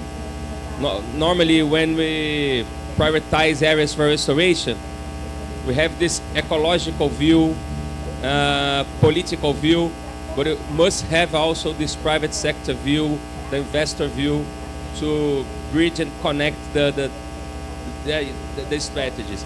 And the last one, how to leverage restoration across territories. So that's it, Duda. Thank you, Thiago. I think with this overview, we can have a context of what's being developed. But as Thiago said, it's a work in progress. So we would like to hear your perspective as private sector. But before hearing you, I'd like to Rita, but feel free to answer in Portuguese or in English. But Rita, as you mentioned in a prior panel here at COP30, by taking place in the Amazon, the COP30 puts nature-based solutions at the center of this debate. And with this call for implementation, it reinforces the need for synergistic solutions. And so we can go further, so we can go faster. And building on that powerful statement that you made, could you this ecosystem restoration that we are trying to amplify, can bring this most synergistic solution between climate, biodiversity goals, and how this agenda can help us to go faster, to go further toward this nature positive future that all we want. Well, good afternoon. Thank you for the chance to talk a little bit here. Yesterday, we launched like a challenge for like a pact of the synergistic implementation of the Rio Conventions. And in fact, our plan goes beyond the Rio Conventions, but just want to remind that climate, biodiversity, desertification, but we also are responsible, and we have to look at the wetlands like the Ramsar Convention, the Migratory Species Convention, and there is a number of others that connect directly with what we propose. So when you look at the ecosystem for restoration and the concept of a synergistic landscape, I've been saying that the synergistic landscape should be areas where we can have coexistence of different interests. In general, they start around a nucleus of protected areas, forming some core areas of high biodiversity conservation. But this strategy has to go beyond the protected areas. And in that sense, different regimes of restoration will be necessary because there are many different interests and many different needs. When CONAVEG and PLANAVEG propose territories for restoration, I think this is one of the layers. We did within our secretary with 20 layers, of which territories for restoration is one. But there are other layers that also need to be taken into account. For instance, watersheds and the areas to recharge of aquifers. These are very critical areas that can be addressed, the needs with productive restoration in the name like agroforestry, or with ecological restoration with solid, and even by increasing the protected area system by putting into conservation more areas of very high value. So there's not a single strategy. There is a portfolio of strategies. And these strategies, what we advocate is that if we look into territories and bring different strategies together, then we'll go faster, look farther, and with a more effective way. Because there is positive feedback of one thing to the other. And when I say restoration is a very effective nature-based solution, the way I see restoration is like bridges between the conventions. Because restoration addresses the biodiversity crisis. It does address the climate crisis. And restoration also has its human component, which is very critical, because depending on the area, maybe we need to prioritize productive restoration because of food demands, basically food security. But depending on the areas, no. I mean, we will have to have a different look for other needs. For instance, many selection of species can support some of the private sectors.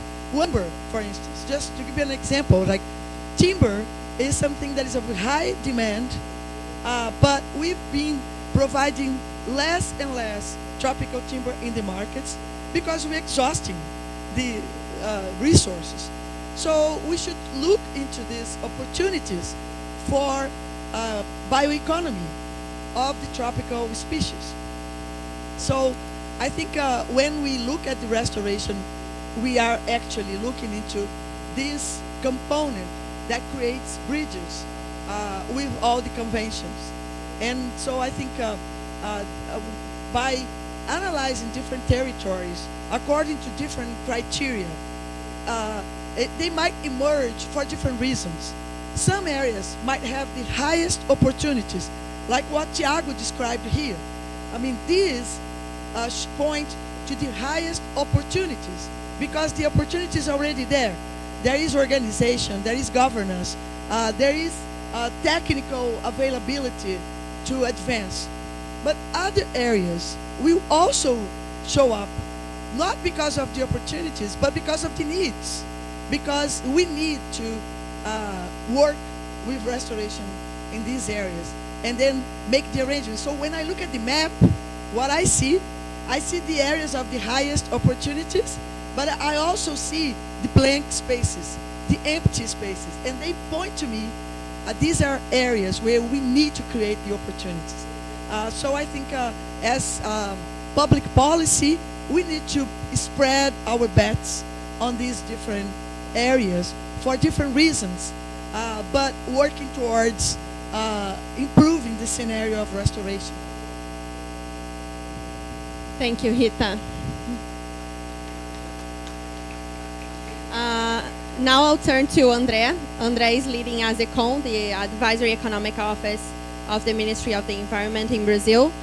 André, since we've been doing this work in progress selection of priority territories, and you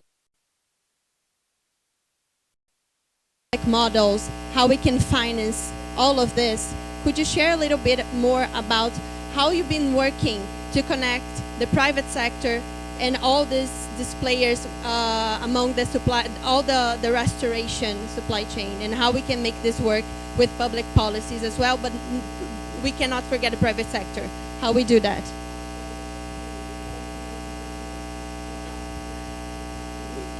Thank you so much. It's a very dynamic space, right? I'll be very brief because I think we really need to hear from our guests here. But restoration is needed, and here our colleagues, they are focusing on where to do that will give us most ecosystem services for different reasons. Water, okay. That's, let's say, on the ecological, environmental side of things. I come from the economic side. Where do people want or are willing or have money to do that? And I think this exercise here was an attempt to combine these two. The need of restoration from a biophysical perspective and the possibility of it happening from a financial, economic perspective. Public policies. We have, the government of Brazil, Ministry of Environment, the National Development Bank, Ministry of Rural Development. We have been adopting a number of policies to reduce risks to the private sector and increase the return from restoration. So very briefly, our National Climate Fund, Fundo Clima, that now has almost $25 billion every year. Next year it will have even more. And I think, the private sector here will announce, Green just very recently got money from BNDES, which comes from the Climate Fund. So one thing is making public, subsidized, low, cheap capital available to the private sector. That's one. Number two, carbon markets. That's a long road, a complicated one. There's a lot of reasons to complain where we are, but we passed the law. We're going to have an ETS. We have an ETS, a national carbon market emissions trade scheme that allows for forest offsets. So we are doing a lot to increase the demand for high integrity forest carbon credits. Nationally and internationally, we are also doing a lot. Just now we launched this coalition for the integration of markets with China, European Union. This will increase demand. We are also trying to send the right signals to the voluntary carbon market. So, and then the third, the issue of ecological restoration is particularly complicated because it costs more and it may have less return. We need to restore 12 million hectares. We are not expecting that this 12 million hectares will become cocoa agroforestry. We love cocoa agroforestry, but that can't be the only model, right? And it's not good for Mata Atlântica, for instance, right? So we need a menu of options, and each will need different financial mechanisms. So I would just like to mention that we are very proud. This pavilion here is actually managed by the Brazilian Forest Service. The Brazilian Forest Service just 2 weeks ago launched the first, it's very complicated instrument, but let's say biodiversity credits. It's not exactly this. In Portuguese it's called CRA, Cota de Reserva Ambiental, but it's basically a right that the private landowner has to monetize environmental assets that exceed what is required by law. And what is interesting is, and this sometimes we forget, CRA, of course, it's primarily aimed at conservation, so it's native vegetation, but you can also issue CRAs in areas under restoration. And we need now, of course, to regulate what type of restoration. But again, it's another incentive for restoration to pay back. So I guess that gives a little bit of what we are trying to do is reduce risk and increase the financial return so that we have more regreens, Mombak, biomas. And one last thing. We talked here about environment a lot, but let's not forget social. Restoration really needs to generate jobs, well-paid jobs, good jobs, jobs with capacity building. And I really hope that the model that Brazil will be pursuing in the future is not going to be the one of land acquisition, but rural partnerships, where companies lease land. It massively increases the transaction costs for the company, but that's the business. Suzano has been doing this for years very efficiently, and we hope that these lessons can go into restoration. Thanks. Thank you, Andrea. Important lessons. I invite all of you to get to know CRA. It's Environmental Reserve Quota. And since Andrea mentioned regreen, I'd like to turn now to Mariana. It's been a dynamic panel, I know. We've been changing things a little bit, but I want to keep things interesting. And Mariana, first of all, congratulations. Regreen just won the Earthshot Prize in the category of Protect and Restore Nature. That's really, really amazing. And I think that shows the role that Brazil really has the potential to combine innovation, science, and scale to restore its native forest with and creating value as well. And what does recognition means in terms of for the restoration sector in Brazil, and how can it help to attract global attention and capital to the country's restoration economy? And one last thing, since Andre mentioned as well the model, buying lands or leasing, could you share a little bit more about how Regreen is doing this so far?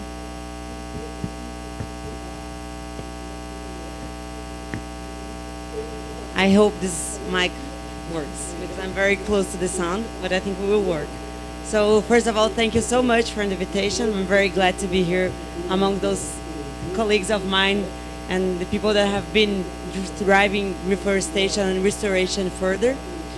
And just to tell a little bit about Regreen model, and then I'll go over Earthshot and how we've been reaching life. So Regreen is a large-scale restoration company. We work on pastures, and our mission is to turn pasture and degraded land into forest. And we're doing so with native forest.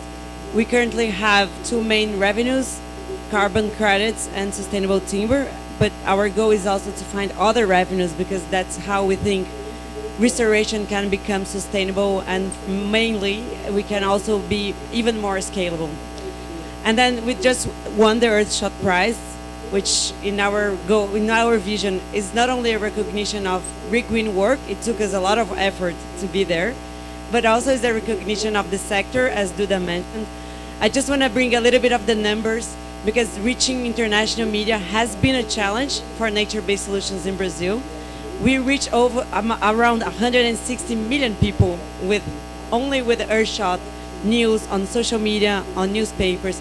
We reach international media, which is also a challenge for Brazil. So I think somehow we broke through the bubble and we reach people that it's not here like talking about restoration. And that's very important because we want people to understand the role of nature. We always say in Regreen that we are working with the technology that we know for billions of years is the best technology to remove carbon. That's how we got to the temperature, like on the climate era that we are today. Trees grew and removed carbon from the atmosphere. That's what trees have been doing for decades, for centuries, for billions of years. And our role now, climate change was caused by humans and technology, so now we're using technology and humans to address climate change. And I think it's huge that we are out there demonstrating the capacity and the opportunity that Brazil does represent on a global scale in driving and scaling climate solutions. So I think Earthshot and put us out there, not only Regreen but Brazil. So I think it's a great opportunity. It can help us driving finance. It can help people learning more and knowing more about nature-based solutions. And I think in terms of finance, it brings credibility, which is key for not only reaching new clients, new financiers. I think it's going to be investors. It's going to be, I think it was a very significant move to the sector as a whole. So very proud and very happy about it. In terms of the business model, we started the company purchasing land, and I think that was a way to scale fast. Once you have control of the land, it's easier to go further on the restoration model.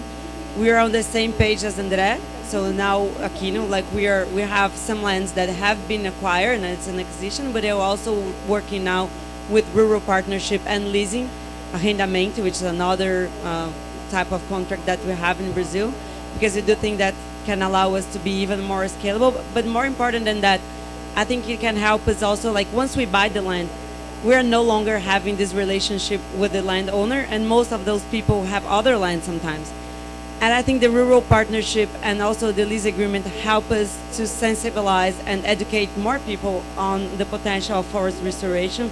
So I think not only in terms of the cost, because in the end it allows us to go faster, to go with the rural partnership, but it also allows us to get more people knowing and learning about forest restoration, which in the end is key for us if we want to be scaling restoration across all sectors. Great. Did I address everything? Everything. Missed anything? And the social part is really very important, because if we think about restoration as a long-term economy, if we don't involve the people that are actually in this territory, we cannot achieve what we want, which is long-term impact, investments, and all of this. So, yeah, sure. I think when I joined Regreen, I'm a lawyer by training, and then when I joined Regreen, our CEO came to me and said, like, you have a challenge, you have to find the best legal tool. And then in the end, after 4 years, I think that's a wrong question, because I don't think permanence is about like a legal tool. I think permanence is about making sure that everybody around us understand the value of a standing forest. We're doing restoration now, but we're doing conservation in like 2-3 years once we have those planted trees and planted forests. So I think that working in a landscape and making everyone understand that we have a value over there, that's the key thing to have standing forests. And very importantly, if I'm not mistaken, Regreen has a 100-year guarantee of protecting the forest in the territories that we restore, right? Yeah, we're working on permanence, like it's another level of discussion here.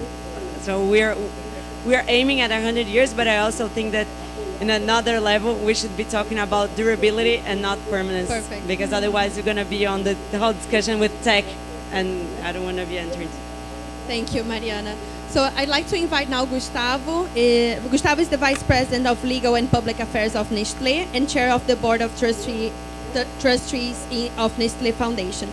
So Gustavo, connecting with Mariana, I know that this year Nestlé partnered with Regreen to promote the ecological restoration of 2,000 hectares of the Atlantic forests in the southern of Bahia.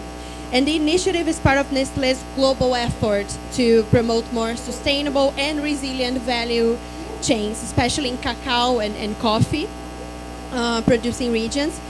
And I wanted to ask, how do projects, this one with Regreen, demonstrate the potential of restoration to deliver both business value and positive outcomes for nature and people, as we've been sharing in this panel.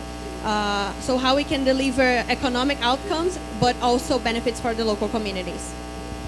Well, thank you, Duda. Thank you for the question. Thank you for the invitation. It's a pleasure to be here. Thank you, Secretaria and the Director of Forest, Renato, for the invitation and to discuss it together, because I think that we are talking about a matter that it's not one stakeholder that will solve it. It's a multi-stakeholder matter that must be addressed by everybody together. So having this type of conversation is absolutely key to really address it and make it sustainable for the future.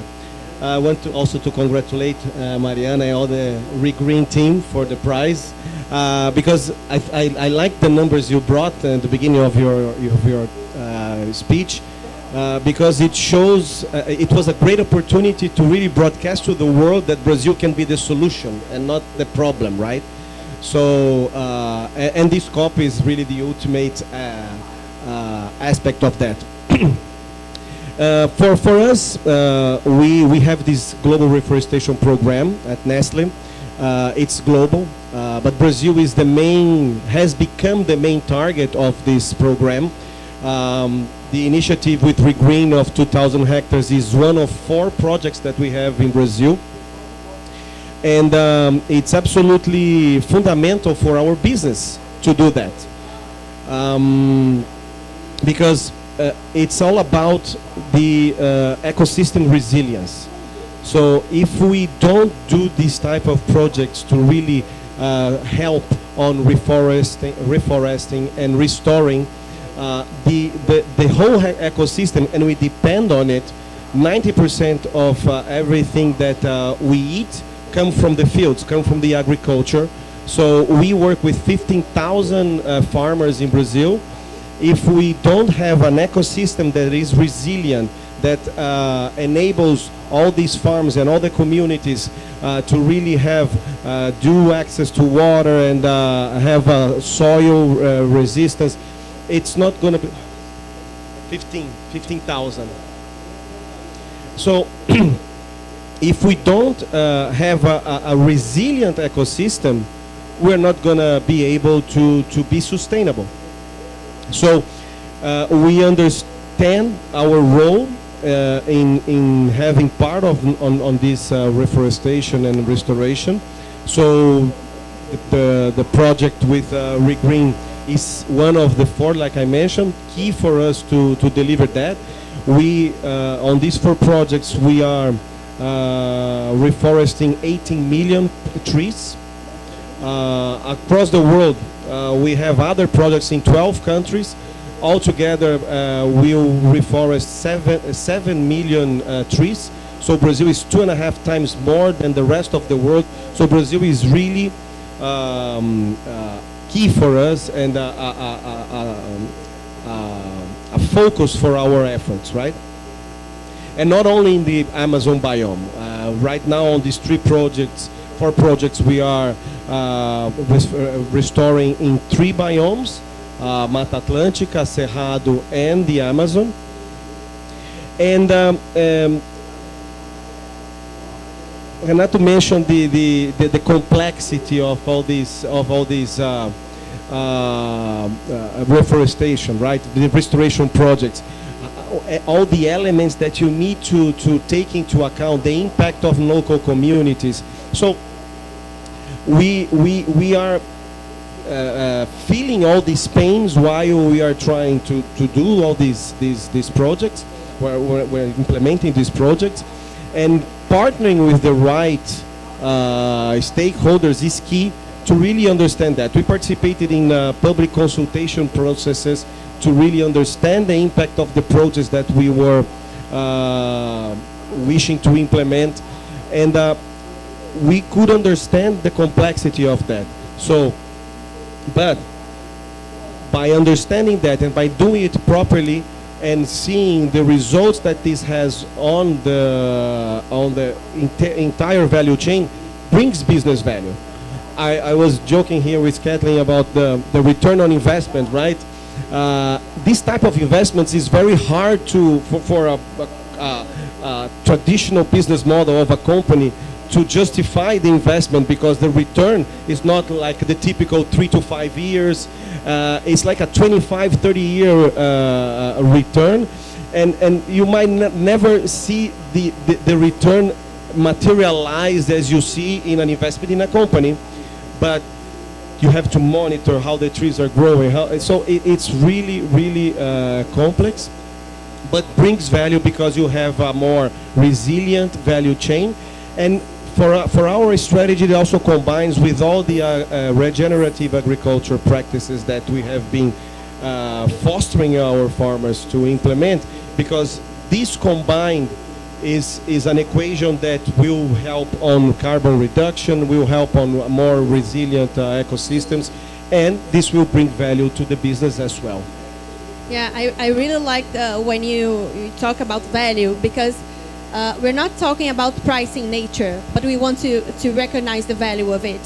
So there's a huge discussion on natural capital. How can we bring natural capital into the balance sheet of enterprise, even the government budget? How we can internalize nature capital. And this is a great way to do it, because more than 50% of the global GDP depends on ecosystem services. And if we want to build resilience within the supply chain, it's not that companies are like the good guys or they're doing philanthropy. It's that it's good for them. Their products depends on that. So very important to talk about resilience right now. And I'd like to turn now to Valéria, since we're talking about resilience and supply chain. Valéria is Sustainability Director Brazil of Tetra Pak. And Valéria, beyond circular packing and recycling, nature is also a core pillar at Tetra Pak and of the sustainability strategy of Tetra Pak. And 3 years ago, I know that company launched the Conservador das Araucárias project to restore around 7,000 hectares of Atlantic forest across Paraná and Santa Catarina by 2030. So that's a very, how can I say, it's a very impactful goal and equivalent to more than 9 million native trees, so huge. What lessons from Tetra Pak's recycling, restoration, and responsible sourcing into a single nature positive business model can you share with us? And also, if we could, since we are like having this dynamic session, I wanted to know from your perspective, considering the methodology that Thiago just shared, what is important to you that we are doing right now, but what's missing as well in our methodology in terms of indicators? Okay, so I'll start by the beginning. When we started this project, we had to map. It's a global project. Then globally, we try to understand where to have a project for restoration. And there were some criteria. For instance, endangered biomas, where the trees could grow faster and get carbon faster. What are the countries that have a good partnership with technical people, because we are not specialists in restoration, so we need partners that work well. So some criteria that were very important, and Brazil was selected to receive this project, because here we found, first of all, we have a part of our package is made with paper, and Klabin is our supplier, and they know a lot about forests and restoration. And then we use it then as a counselors. Okay, so what are the entities that have are credible entities to work with? And then they suggested us APREMAVI. APREMAVI has more than 30 years of experience in restoration. And then we started to design this project, Why Conservador das Araucárias, because only 3% of the araucárias survived. So, of course, the project restores not only araucárias. APREMAVI works with more than 200 different seeds from Mata Atlântica. So it's a huge project. And the project, these 7,000 hectares are a combination of big areas, medium areas, and small areas. Why? Because we wanted a social impact. And with the smallholders, it's a more challenge work, because we have to negotiate, because it starts with the need that they have for legal compliance. And then we have to convince them, okay, we can help you for the legal reserve, but more than this, you must have 20% more of areas in your property. So it's not an easy negotiation, because they can use this area for agriculture, for other things that generate monies. So for this, we are paying for environmental services, even without the regulation. We voluntarily are paying for these guys to keep the forest there. So we help them, we teach them, and this was one of the lessons learned. If you want to do this regionally with local people, not always they will be ready and qualified for doing the restoration. And so APREMAVI has to teach them how to do, it's a long term,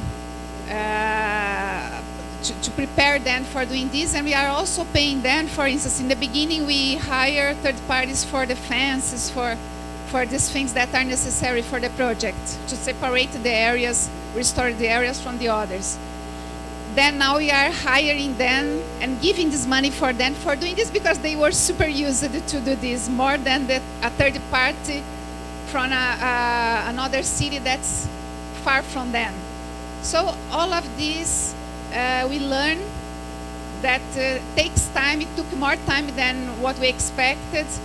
And the governance, we do a due diligence process to understand the area and everything that we need, because this is what the private company needs.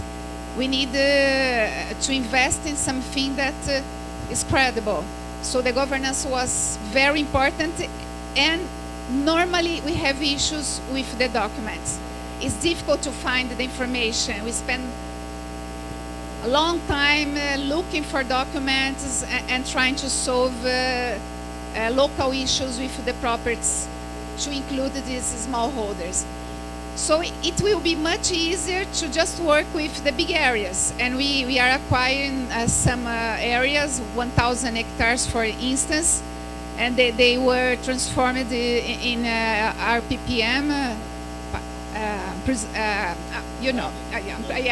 in English now I'm confused. Private anyway, land that has the permanence. Yeah, because forever. then they will stay there forever. And why we can do this? For Tetra Pak, we don't want to sell this carbon.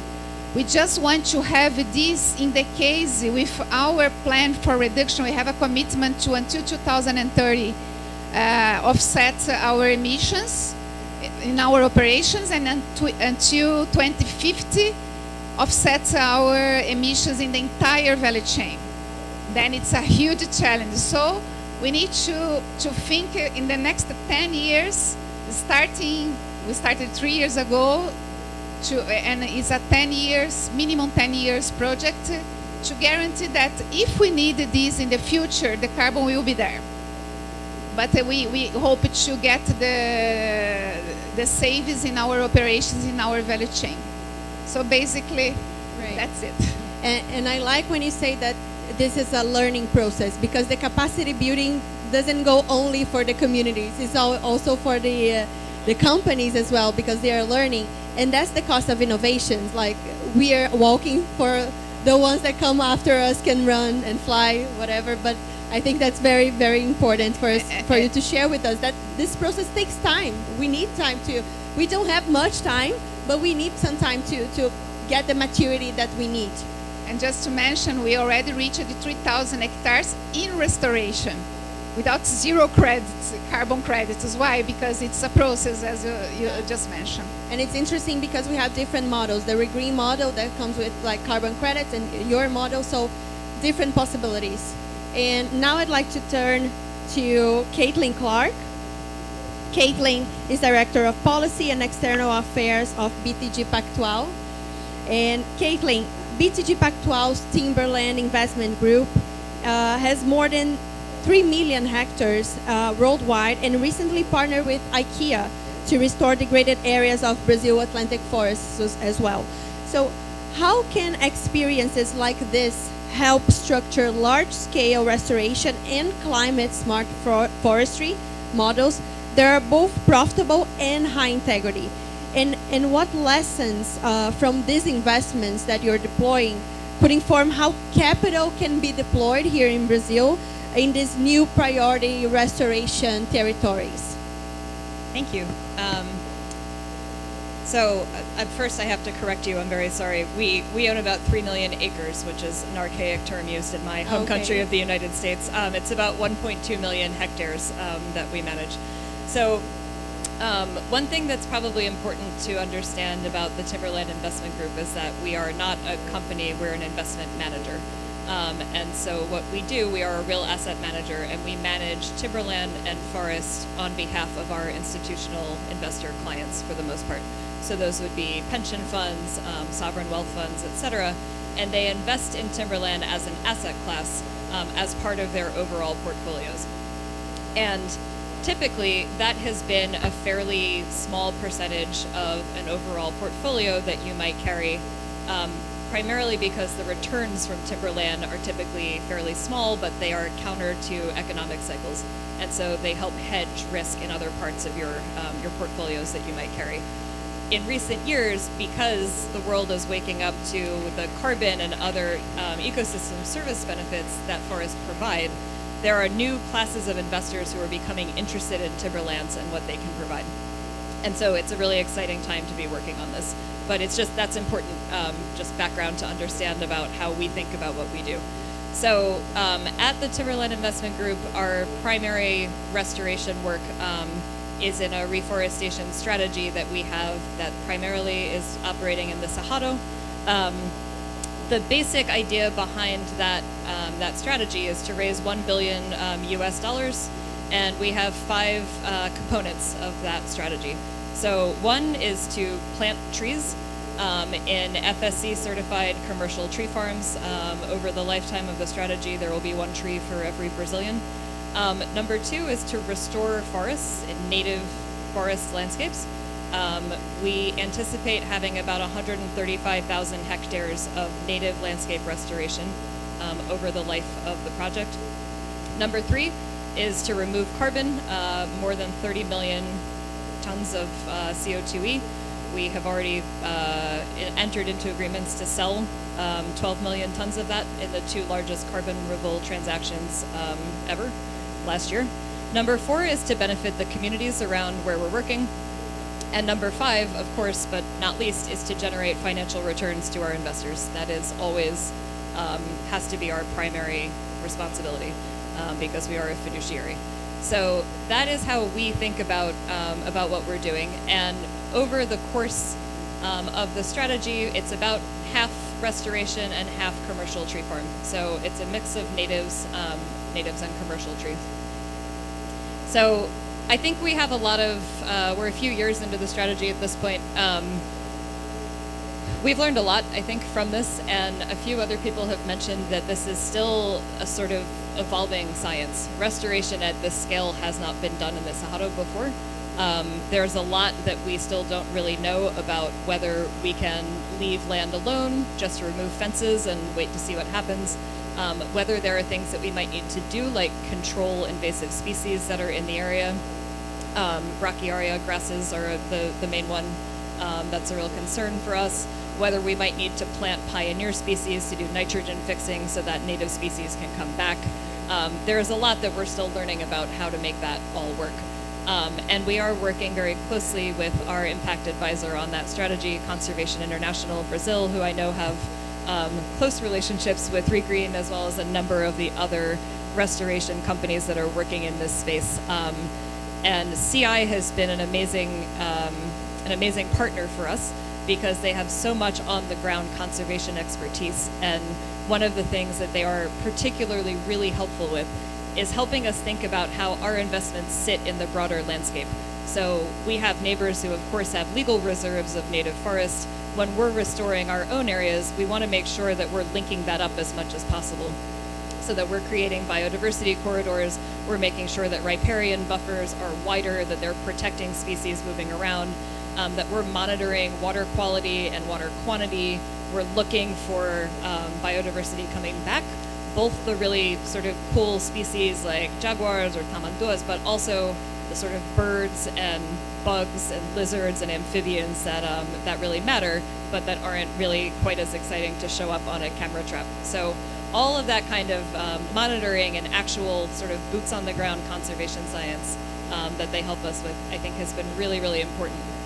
And so we're hoping to use this, obviously not just to generate financial returns and to achieve the goals that I just mentioned, but also to serve as a laboratory and basically as a way to help contribute to the body of knowledge about what restoration science should look like. So, thanks. Thank you. And it's really hopeful to hear that there is this new class of investors. So, and we need them.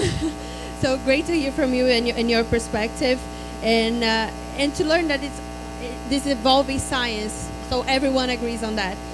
So since we have this room full of people, I just wanted to know first. I'm gonna ask one question for you to briefly answer in like 30 seconds. And then I'm gonna open the floor because I want to hear your perspectives. But since this work in progress of this methodology, we're developing this right now, I wanted to hear for all of you, if you have just one single variable that we need to integrate in our methodology, what this variable would be to make a territory truly ready to receive investment, to receive this new restoration economy. So you can choose only one variable. So Claire, if you want to begin, go. Okay. I'll go first since I'm holding the mic. But if I can only choose one, it would be access to markets.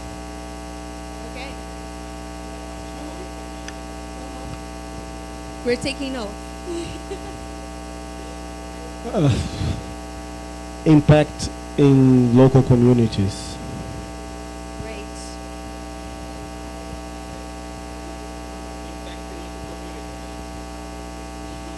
Difficult to choose just one. Just one. But I believe governance. Governance is also relevant.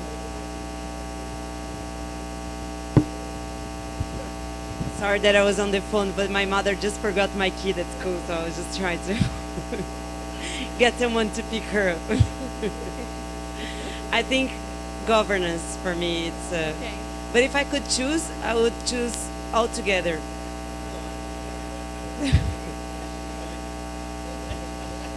So, Rita. To be true to the nature of the places where you are restoring, so that restoration is a positive thing and not another impact on the natural systems. So that's the one thing I choose. Amazing. Thank you. So now I will open the floor for Thiago. Because Thiago, like, he has self-interest because he's developing the methodology. Yeah, but I would like to break the protocol for two things. Yeah, sure. On the 18th, you're going to have another session with Igarapé and those guys here. The Amazon, Pampa, Caatinga, there will be also Atlantic Forest and Cerrado. We're going to make like a, how can I say, feira de negócio já? It's going to be a matchmaking table, Matchmaking, yeah. It's like connecting so the investors, potential investors, and the portfolio of territories. It will be in the Pará Pavilion in the green zone. It's going to be 18? The 18th, yeah. I don't know the hour. I think it's 4 p.m. 4 p.m., yeah. So the first one is the propaganda. It's a propaganda.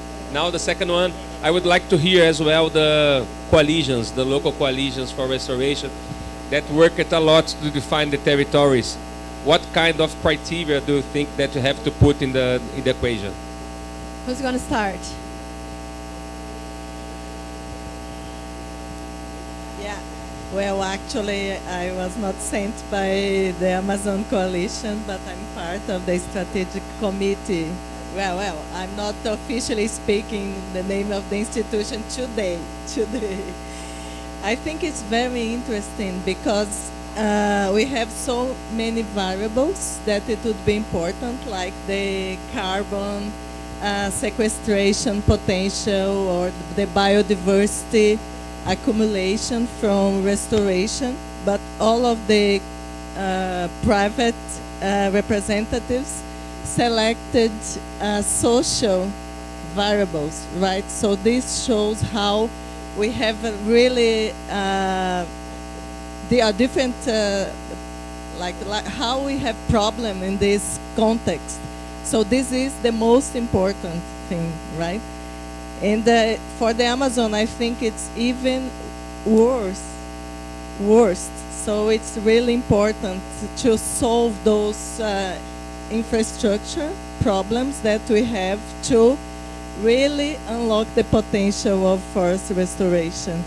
But I would just one question that I would like to put on the table is how Rita mentioned the synergies in the social, economical. How about the synergies with the deforestation agenda, the zero deforestation agenda? I didn't hear in this discussion, so I'd like to hear a bit more about that. Thank you.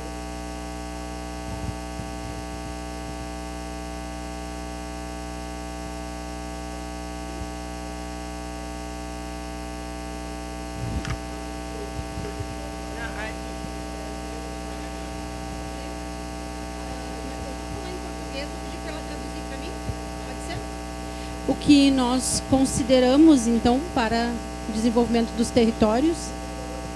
Eu acho que ela não está... Você traduz para mim, por favor? Então, eu venho do Pampa, She's from Pampa. I don't know how to translate Pampa. South region of Brazil. Pampa é o nosso bioma mais ao sul, em condições bastante peculiares. It's the most com southern muito, bio. ok, com muitos campos e florestas. Nós consideramos para os nossos territórios as regiões em que nós já organizamos o conhecimento sobre biodiversidade, ok? Onde essa biodiversidade apresenta muito endemismo, espécies que só ocorrem lá. Essas regiões dos territórios apresentam uma concentração de comunidades tradicionais, por exemplo, quilombolas, indígenas, pecuaristas familiares,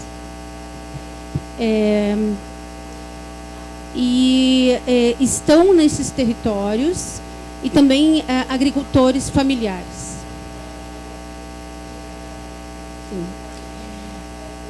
Consideramos também a questão hídrica, que está muito crítica no Pampa,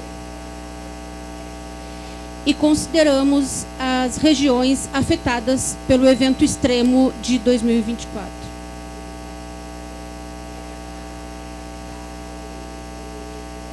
Porque nessas regiões surge de 2024 até aqui um mercado, uma economia da restauração emerge a partir do evento extremo.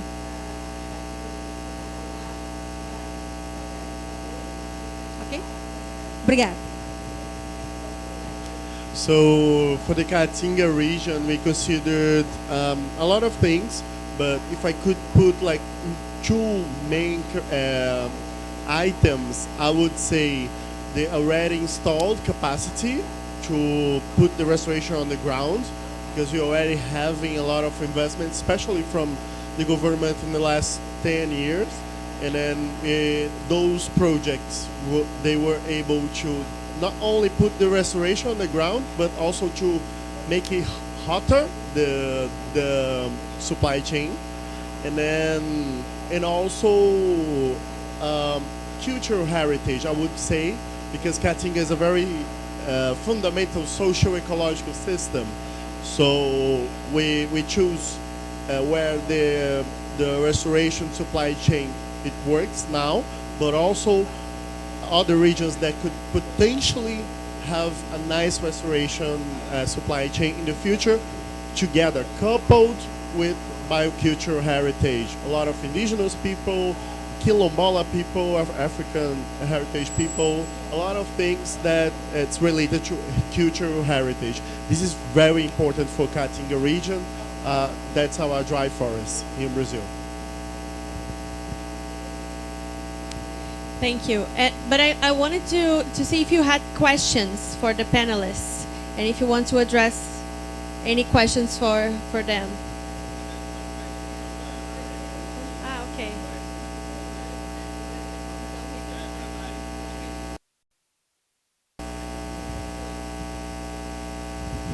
I would just comment a little bit on, because I think the three of you, the things you just mentioned, I think it actually reinforces the importance of having like a landscape approach, just like the ministry and ICRAF are working on. And then my question, so for example, fire. I think for a private sector to be dealing with fire alone, it's very hard. So we're already working and partnering with people around, and then the government will always have this potential to be catalyzing the action, right? Like bringing together all the actors. So I think it's interesting, like the fire, for me, it's a key fact that we should be working together, and deforestation.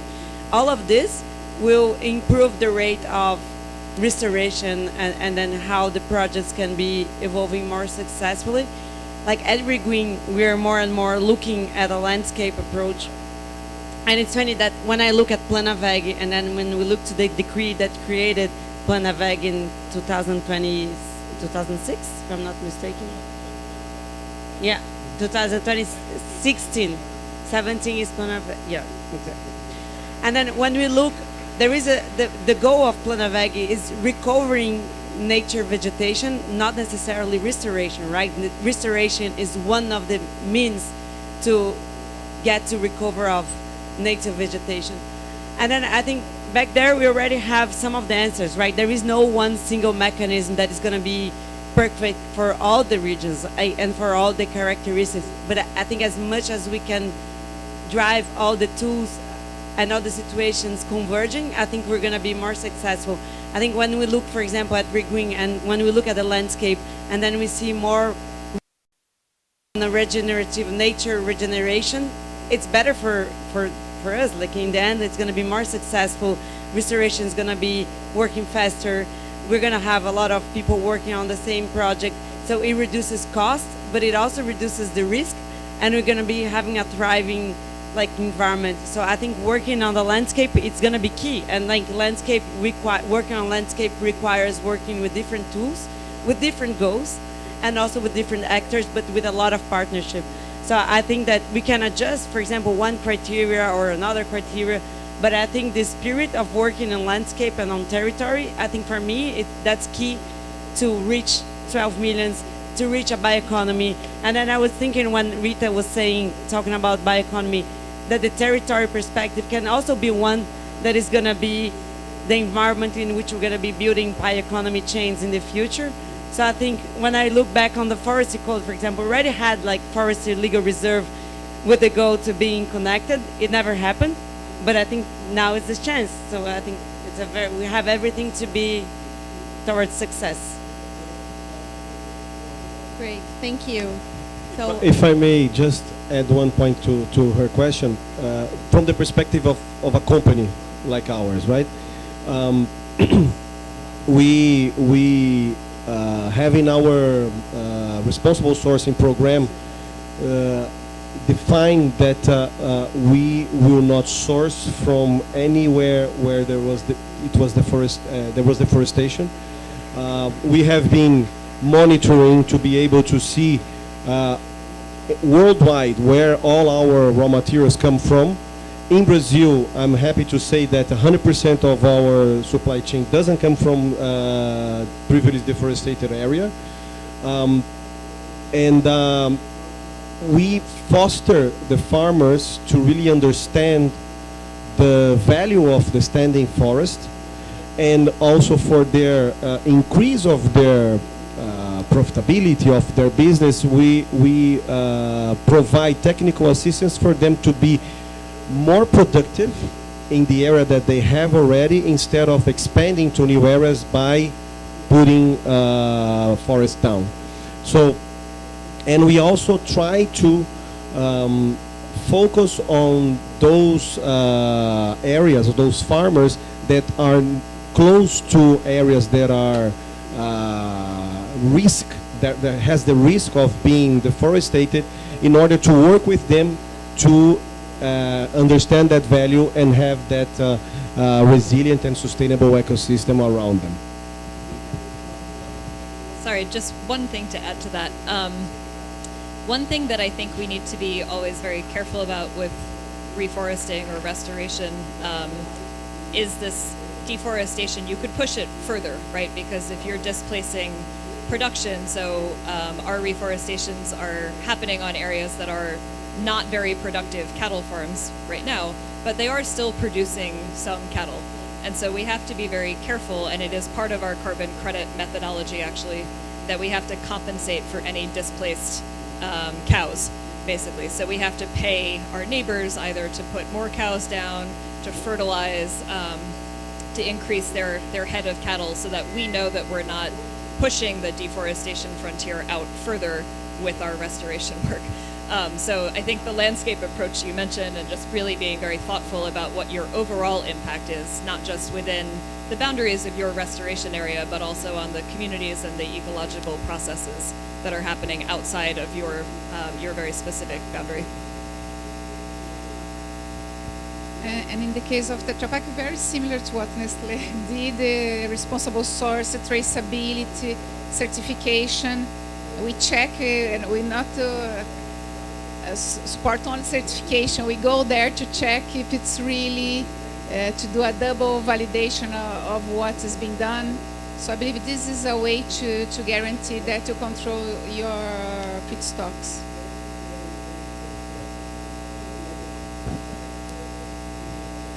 Joyce, very quickly, I think zero deforestation is a process. And it's a process that we will succeed the more value we put to the natural systems. So yes, I mean, there is a pledge from the Brazilian government for zero deforestation by 2030. But we all know this is a long-term process. It's not going to be achieved within the next 4 years. We're fighting illegal deforestation now. And even that is still, I mean, we diminished by a lot, but we haven't zeroed it. I think we need to continue keeping zero deforestation in mind as a target that we want to attain. But I also think sometimes people, the role for restoration in this is the balance. Because there are also some people that advocate for net zero, which basically then we have to discuss for each hectare deforested, how many hectares we will need to restore to balance the carbon budget. So I think this is a tricky situation because there is a clear pledge, but then we all know it's a very hard one to attain.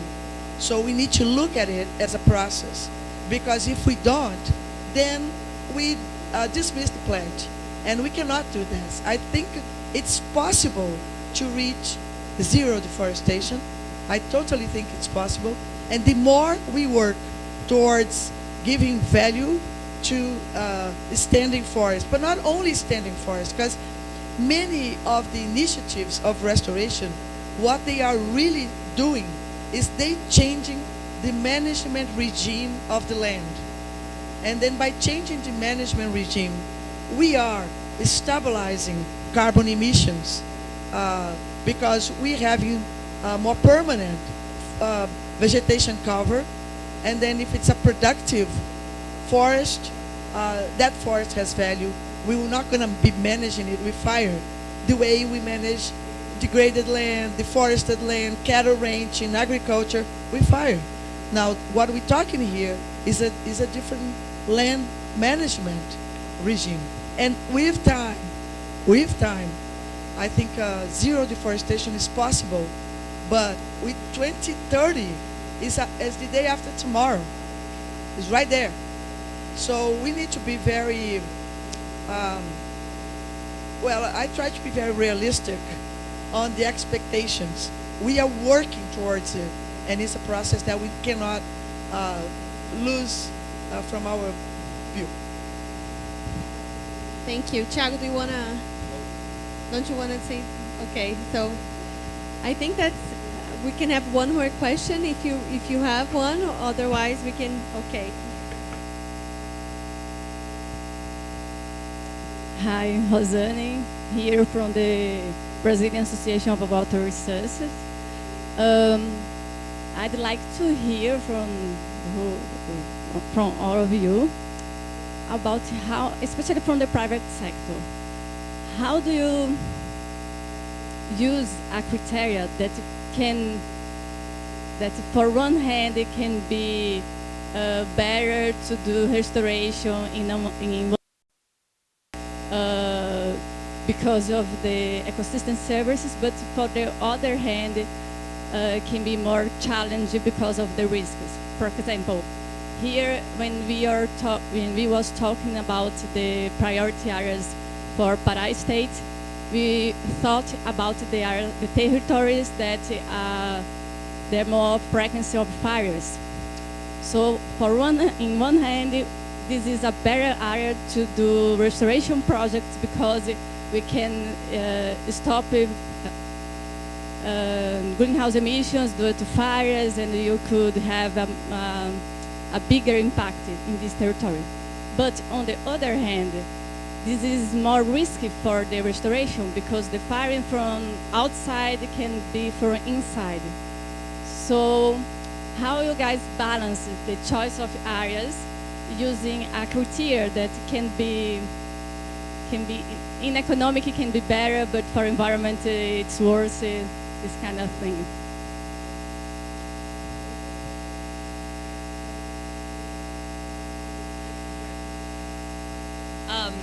I'll try to answer that quickly a little bit in just the way that we work. So we fight our own fires. We have satellite monitoring systems and fire towers, and our internal procedure is that if we detect a hotspot, someone has to be on the ground in 15 minutes to fight that fire. We have planes on standby. It's very expensive to do that. So I think one of the lessons that we have learned is that it's really helpful because we share that cost with our neighbors. So it might be us, if like say Suzano has an area nearby, or Clapin, anyone else who's managing a forest nearby, we can all share the cost of that firefighting. And it is very expensive, but that's what we have to do to keep that area safe. So I think to your point, Mari, and some of the other panelists, the more restoration economy we can create, the more we can spread those costs around and we can lower the risks, not just for investors, but also for actually managing the land. It becomes less risky and a little bit easier to kind of spread some of that cost around. I think that's perfect. That's exactly my point in the beginning. Like we need to reduce those costs.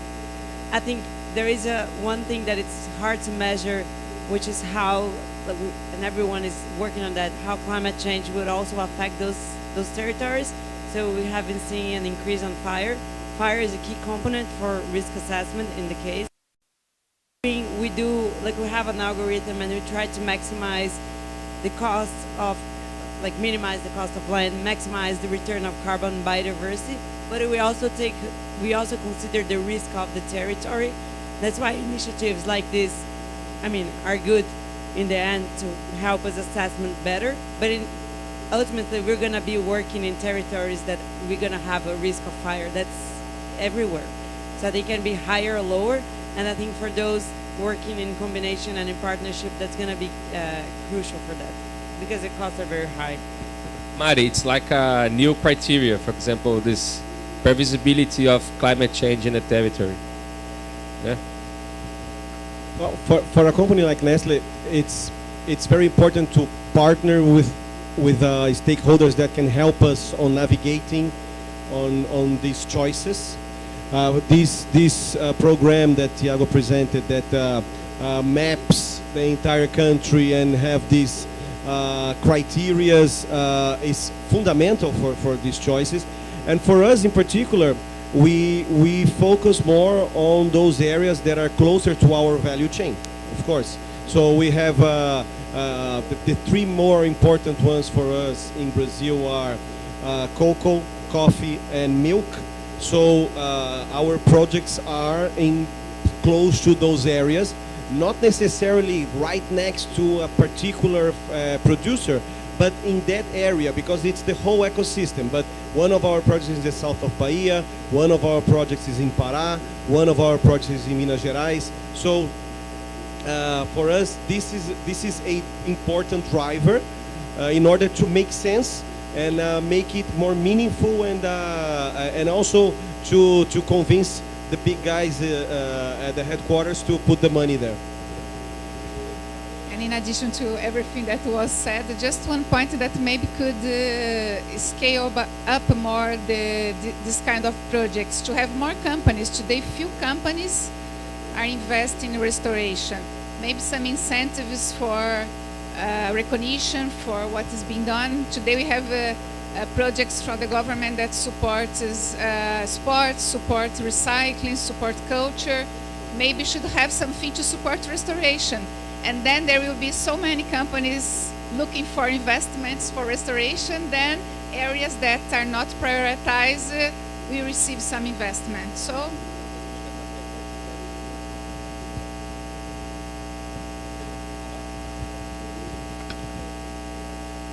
So I think that's it for today, but this conversation will continue on the 18th, Pará Pavilion, 4:30 p.m. So everyone is invited. I hope we can continue this collaborative and open conversation there. It's going to be a roundtable format, so we can have more informal conversation as well. Thank you all of you for joining today.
I was supposed to do the closing, but I'm doing the opening so we can fix the cable. Thais is listening attentively, but she cannot speak here. And I'll double this by ensuring, just a second.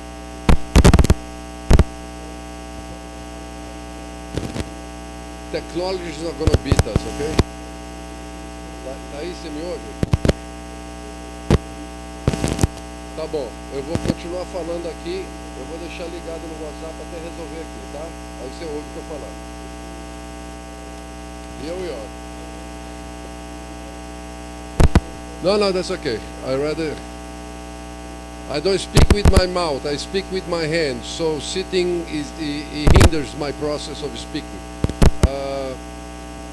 Thank you very much. First of all, we want to apologize for the delay. This was we know this was supposed to be on Monday morning. The team did the best they could to have this thing done. And I can tell you, if the team did not put the effort, we wouldn't be here today, because we were able to open in the afternoon, while the other ones were not operating in the afternoon. So we thank you for getting this thing done. But we had to postpone, so we're putting today. So thank you coming back, and my apologies for not having to do this earlier. Why am I speaking? Because I worked with Thais for many years, and we think here in Brazil is a producer of timber. And from the beginning, we thought that this is a needed idea, not only an important idea, a needed idea. FAO establishes that the demand for timber will double by 2050. We want less carbon intensive construction. There is only one way of doing this. Well, we can decrease a little bit on how you prepare cement, how you use steel, but you know that it's part of the chemical process. They have to emit some carbon. Timber is the best option that we can have to change some of the uses and go back, as he was saying, to go back to the beginning when things were done with timber. One of the things we can do with sustainable use for sustainable forests is think of innovation. We are talking about timber, we are not talking about commodities. We have different types of timber that can have different uses. Some of them are good for underwater. some are good for external use, some are good for internal use. We lump all together as timber, like it was all the same. So we need innovation that we can sort these things out and use the best qualities of the different timbers, the different type of wood, to make this work. Right? Ipe is for one thing, Mirindiba is for another thing, I'm sure African mahogany is for another thing, and so on and so forth. That's number one. Number two, and people are tired of hearing me saying, this helps our goal, which is sustainable for standing forest has value. So standing forest has value, meaning we can use the timber of the forest wisely with few individuals for many species because they have different properties. So we are helping forest management by not focusing one timber and working together. So what we need, we work to go to the lesser known species to become better known species. We need innovation to use those timbers better. Guys, I'll make my own personal feeling here. 40 years ago, I went to see the first sawmill, and it was already obsolete. I go back, it's the same it's the same sawmill, so it's twice obsolete. We don't do better. We have a lot of waste. So this is, we like to hear from you how we can use better the timber, be more efficient. Tropical forests use 50% of waste. We generate 52% of waste out of a sawmill. So we have more waste than timber. We can do better. Your innovation is important to get better uses, better species, more species used, not to increase the volume, but to diversify the volume and be more efficient. And so sustainable wood for SW is a way forward that we are glad to support, and we hope that we can have a good discussion on how we go forward with this. Is a great initiative. I hope all of us can continue to collaborate on it. Thank you very much. Thank you so much. So we seem to have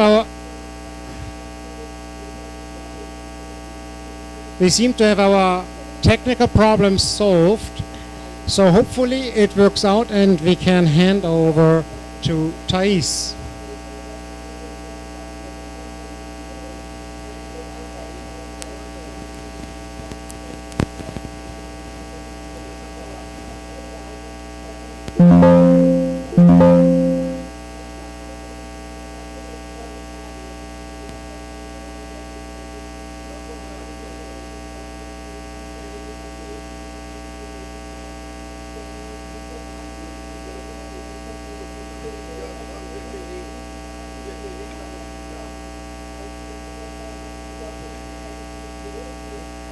Smart TV, right? Oh yeah, Kopfhörer. Yeah. No, you're right. No, you're right. Because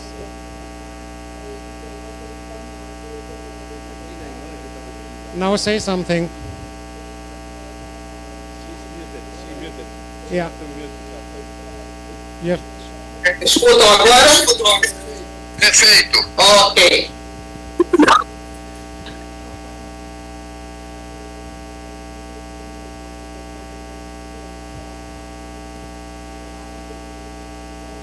You can start, Thais.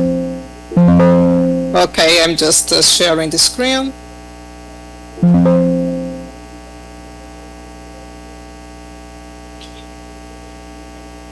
Hello, good evening, ladies and gentlemen, distinguished delegates. It's a pleasure to join you virtually today for this Building for Forests Wood-Based Construction for Climate, Forests and Livelihoods Acceleration Plan. Thank you, Garo, for your words on the importance of sustainable wood and the work we have been doing in FAO and with other organizations of the Collaborative Partnership on Forests on the Sustainable Wood for a Sustainable World. So today our focus is on sustainable wood in construction, which we believe is a systems approach solution, nature-based solution It provides for mitigation in the construction and building sector, building on strategies to achieve global forest goals and the SDGs. The plan focus, this is the acceleration plan focus on increasing climate mitigation and enhancing resilience. In addition to carbon emission mitigation, wood as a construction material is more adapted to mitigate effects of extreme temperatures, reduce impact of extreme events. It also, we need to consider that the wood-based materials technologies also favor reduced construction time and are evolving towards higher buildings with high suitability to fast responses to housing and service building needs. On the forest side, increased use of wood in construction presents a source of stable demand for sustainable wood products. And it refers to what Garo was saying, the importance also of valuing sustainable wood products. The Building for Forest Plan interacts with many international platforms and country strategies, and it focuses on what we call the triple win. It advances sustainable forestry, it delivers climate change mitigation, and it offers means to make progress to respond to the needs for sustainable and affordable housing. In this context, the Building for Forests is a direct contribution to the global ABC, the Global Alliance for Building Constructions, so greening constructions, and its bio-based materials hub, and also to the Belém Call for Action launched yesterday, the Belém Call for Action for Sustainable and Affordable Housing. So, why a Building for Forest plan? We need to build capacities to implement the wood construction solution based on sound scientific and technical evidence. We also need to ensure we have enough legal and sustainable wood supply. And we need to increase government's, private sector, and consumer awareness. Thinking of that, the plan is structured around 4 systemic shifts: paradigm, technology, finance, and policy. So here you have an overview of some of the targets, the main targets that are listed under the plan. For instance, on the paradigm shift, to have at least 6 national governments and 20 cities in both the global north and global south integrated sustainable wood into climate and housing policies. We are also targeting on the technology to mobilize at least $500 million for research and development in sustainable wood species and engineered wood technologies. We also know that it's important to change the way the universities and technical institutes on construction, on forestry, on architecture, etc., to have the modern technologies on sustainable wood introduced. So we aim at having at least 50 universities and technical institutes to revise their curricula to include sustainable wood in construction, carbon accounting, and circular design. On finance, we aim at mobilizing at least $1 billion for sustainable forest production from planted and natural forests and also from agroforestry, including productive restoration. On the policy shift, we aim at having at least 30 countries, including global south countries, leveling the playing field with policies, incentives, and taxes that allow sustainable wood-based materials to compete with more fossil fuel-intense construction technologies. We also aim at having at least 20 countries integrating sustainable wood into national or local housing programs. And we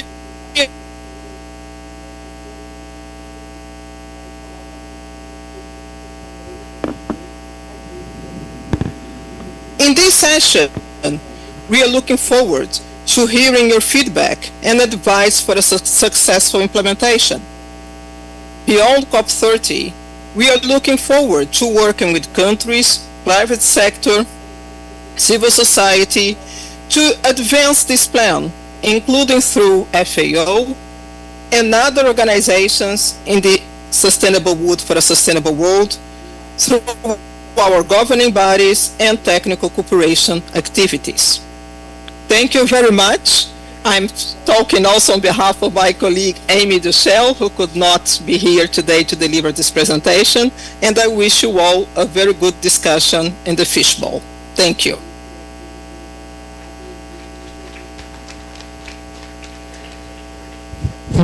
Thank you so much. And given that we are flexible and fluid and change things around, as we need to, also this event may be interrupted or perhaps ending a bit earlier because there will be a signing of a memorandum of understanding between Canada and Brazil about forest fires at 1815. We can continue afterwards. It only takes 10 minutes, but let's see how it goes.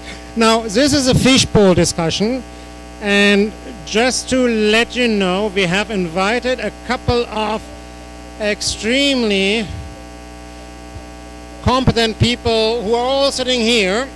But before we go to those people, I would already like to introduce the questions that we are having, which we want to answer as a guiding principle, and we can directly pick up on what Paul and Peter will be saying, which are how to ensure the global uptake of wood in construction, and how do we make it actionable in the global south? How do we expand innovation and partnerships for mainstreaming wood in construction, and how to promote the principles for responsible timber production? So while Peter and Paul are speaking, I would like for you to already think about it, right? And I expect everyone here in this circle to say something about these issues, but everyone who sits outside, just raise your hand, get the mic, and make your point, okay? So don't just sit there. That's not what you're paid for. You're paid for engaging at COP, because COP is about engagement. And since I've talked about the principles, let me give the mic to Paul. Thank you, Thorsten. Okay, let me try and be succinct in the interest of time. So some of you are very familiar with the principles for responsible timber construction. Some of you, however, are not. So let me quick recap. Essentially, the Forest and Climate Leaders Partnership launched the Greening Construction with Sustainable Wood initiative at COP28 in Dubai. A group of 17 governments out of the 32 governments making up the FCLP said, we need to focus on this as a climate and forest solution. We want to introduce policies and incentives and remove barriers to the use of wood as a climate and forest solution. And we want to work with the private sector and society to do that. So some of us stepped forward and said, well, we can help convene the private sector and civil society to do that. And over the last 2 years, that's built on a dialogue that's been going on for many years to develop 5 simple principles which we think are applicable universally. Now, I think this is an important point that was a point that was going through my head in the introduction.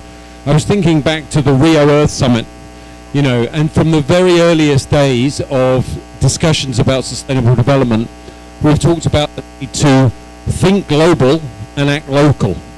And I think that's extremely relevant for this debate here. What we absolutely have to do is to be able to speak and think globally as a timber building industry, which I think is one of the areas that probably there is most ground to make up. But of course we then have to act locally to make sure that our behavior is appropriate to the local context. So these 5 principles, very quickly. The first one is about extending the life of existing buildings. We're not going to be advocating knocking down perfectly good buildings just to build timber ones. We want to extend the life of those buildings and potentially physically extend them upwards or outwards, often using lightweight materials and sustainable materials like timber and other natural materials. Secondly, we have to be very open and honest and accountable in terms of the life cycle impacts of buildings, timber or otherwise. Other buildings built with other materials, concrete and steel, have huge impacts in terms of mining, in terms of sand extraction, and so on and so forth. Of course, timber construction has its own impacts, so we need to be honest and open about the comparability of these and how we measure these impacts. Thirdly, if we're going to source new timber and natural materials to go into our buildings, we obviously have to make sure that they come from sustainably managed forests. In line with the UN FAO definition, a truly triple bottom line approach to sustainable forest environmentally, socially and economically. Fourthly, we need to make sure that these timber buildings are extending and maximizing the life of carbon stored in these buildings through circularity. We need to design buildings as we did when we were children that you can endlessly take apart and rebuild like Lego. We need to be able to dismantle our buildings, reuse those materials many times over before we would think about recycling that material into particle board or fiber board, long before we would think about disposing of it. And fifthly, we need to rethink this industry as a global building bioeconomy. This industry has grown up for the last 100 years around concrete and steel. It's seeped into our education, into the mindset of the industry and the regulators and policymakers around that, and we need to change that so that our systems enable the use of timber and natural materials as much as these other materials. So those are the 5 principles. Over 300 organizations internationally from the private sector, many associations, many large companies have already endorsed them. And this week we've been able to announce so far 12 countries from the global north and the global south who have endorsed these principles and committed to work together on those. So I guess that's the context, and I guess the challenge is, how do we turn those commitments and that theory into practice? How do we speak a common global language, albeit that matches up with how we need to act locally to ensure the appropriate behaviors in both in terms of our forests, how they're managed, owned, and so on, and the needs that we have for buildings, often with the greatest need for buildings in the global south, of course.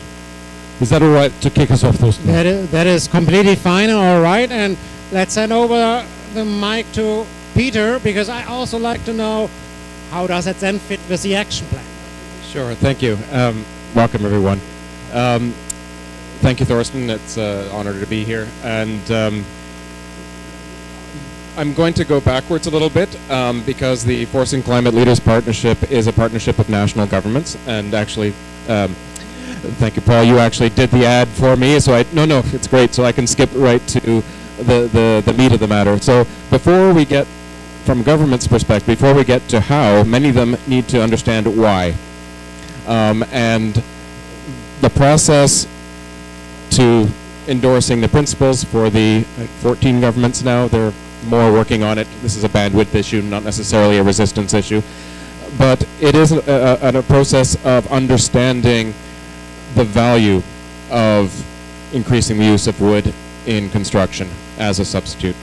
And we found that certainly for those countries who currently use a lot of wood in construction, I'm Canadian, that this was a relatively easy proposition, understanding why. Also, the interests of those countries are on the demand side, where there's an increased demand for housing, affordable housing, attractive housing, humane and resilient and adaptable housing. But all of the countries that we have around in our partnership, the why is different. So, especially for those in developing countries, they have housing problems that are related to extreme poverty, slums. They're looking for exactly sort of the humane, resilient housing for those, but they also have a climate target, and they're probably importing a lot of cement and steel. And so if they're trying to meet an emissions target, they're looking at other options. And in the case of our co-lead, Kenya, they're also in the process of reforming their forest management systems, their regulations, etc. And so this came at a really wonderful time for a number of countries where they're seeing the why as this is a solution to a number of problems. This is a solution to increasing the investment in sustainable forest management and reforestation, afforestation, and plantations. It's an investment in jobs and skills development and processing and infrastructure along the value chain. And it's an investment in reducing the emissions, the 42 or 43% of emissions that come from the building sector through changing the material mix.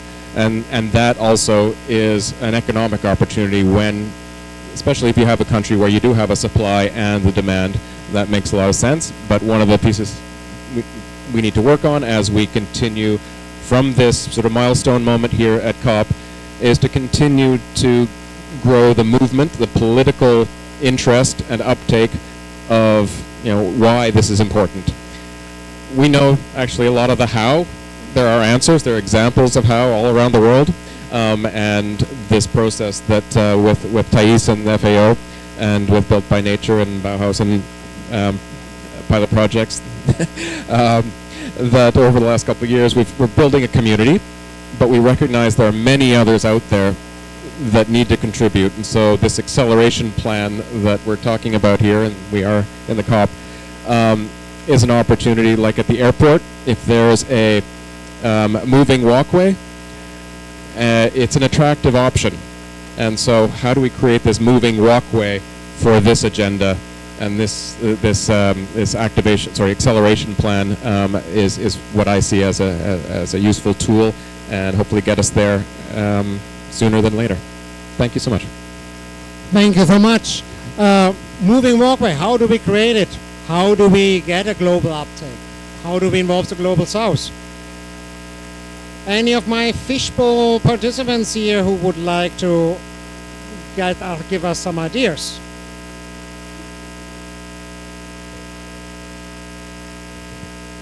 Can you hear me? Yes. Before to say how, I would like to say how the things, a little bit about the scenario here, but I will be very, very short. In Brazil, I can talk about what happens in Brazil, and there is we have and I say the mainstream have a lot of prejudice against timber building in Brazil, and prejudice from architects, civil engineers, and builders. And in Brazil, just who built in timber is or someone that's very poor or someone that's very rich. And there is no middle term.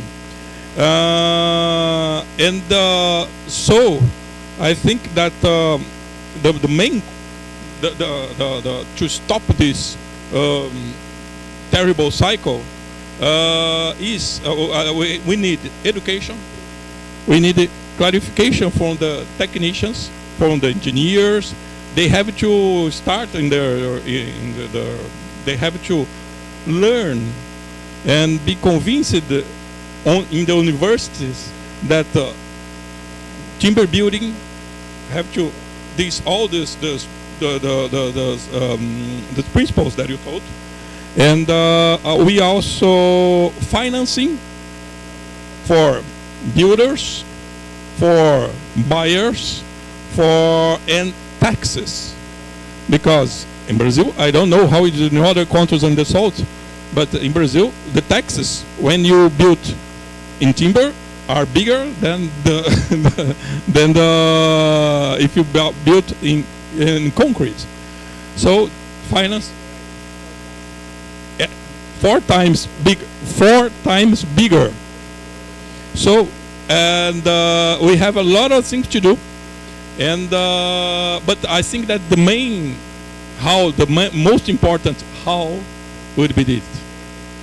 Thank you. And just a reminder, you have to hold the microphone uncomfortably close to your mouth in order to be understood. But I see that Herrick already has a response or another Unless challenge. somebody else wants to go first. Okay. Is this close enough? Also shout, but I don't like to shout. Well, so just to focus maybe on the first question, right? And I think I've heard Winston Churchill quoted several times already since I arrived at COP30, including the one quote about never let a good crisis go to waste. I think that was Winston Churchill. And so one way to ensure global uptake is to identify some of the problems that we're having, particularly with the overabundance of woody biomass that results from mismanagement of forests in many parts of the world. In the U.S., our burned acres has tripled per year from the 1990s to 2020, and fire suppression spending to put out fires is 10 times over that time, since the 1990s to the 2020s. And what is it? I was just looking it up. Something like 32% of all American homes are in a high-risk, high fire hazard zone, and it's about 278 million acres, which I think is the size, if I did my math correctly, of Bolivia. This problem exists in Canada as well, and I think in many other parts of the world. Why we have this problem, at least in the U.S. and potentially elsewhere, of course we have hotter and drier weather. We also have a history of poor management decisions in the western U.S. where we put out fires right away. We called it the 10 a.m. rule. I used to work in the U.S. Forest Service, by the way, among other things, and so the rule was if you saw the fire, it had to be out by 10 a.m. or you're fired. It's a bad pun. So we need to make the connection between this crisis and using more of this woody material for the construction. And obviously the new advances in wood engineering to use residual wood, smaller diameter, what we call hazardous fuels in North America, or at least in the US. Putting that into construction is key because without expanding markets for that material, it's very expensive to remove. And it won't be removed unless there's a market for it. And of course, I think you said we're going to need the same amount of buildings in the future that we already have. So it's an automatic. And so the principles, of course, are a mechanism for that. We can talk more about innovations and partnerships later, but we have to make that tie in policy and in public communication that, you know, the world's on fire and building more buildings out of wood is a way to help solve that problem. Yes, I wanted to comment about the principle for responsible timber production, because it's interesting. In Chile, in the past, especially in the south, many houses were done by timber in the past, but they were using Fishbowl cupresoides, and it's an endangered species now. It's a threatened species now, because the second principle, or the third one, that using timber coming from sustainable forest management is something very interesting, because it's not only building with timber but also producing the timber for doing that. And in Chile, in the past, most of the houses were done by timber. Nowadays, people prefer concrete, and maybe it's similar to many countries in the world where timber construction is usually for poor houses, and inside the cities people prefer concrete and steel. So hello, my name is Jorge. I'm an investor and board member at Urbem, which is a mass timber company here in Brazil. We are a new player, relatively new player.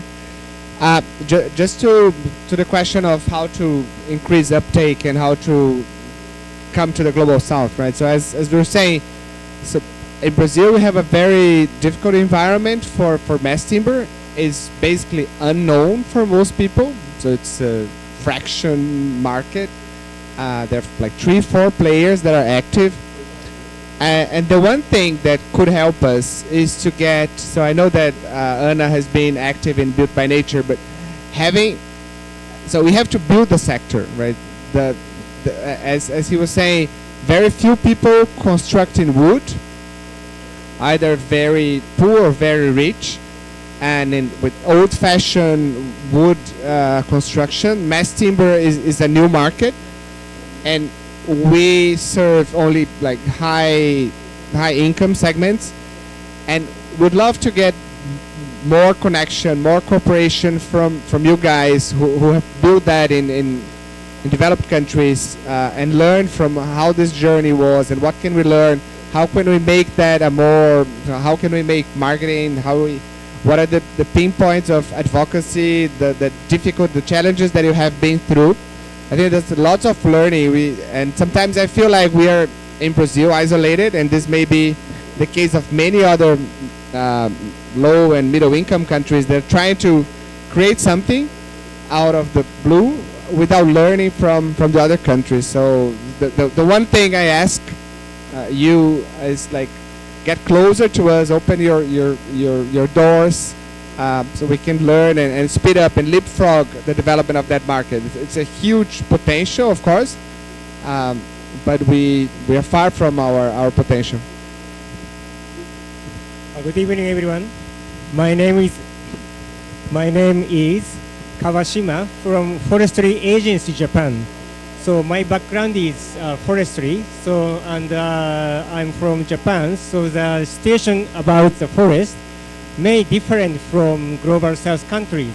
So from the perspective of forester and Japan, I would like to say that we have very forest-rich country, and forest is maybe only one natural resources in our country, and we are growing up the forest for many years, and we have wood culture. So from the ancient time, we use forest for construction. So based on that background, I would like to say the sustainably use of forest is the key for everything, because the forest provides environmental services, not only for timber, but also environment and climate mitigations and well-beings for humans. And we are now trying to create the second forest in the town. It means forest in nature absorbs the GHG, but even in the city, by constructing the buildings with timber, we can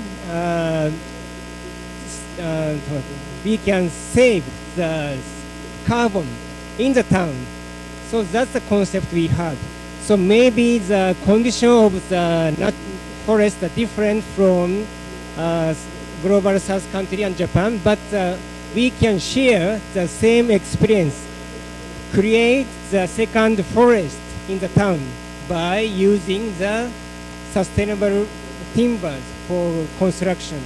So that's what I would like to share with you for this opportunity. Thank you very much.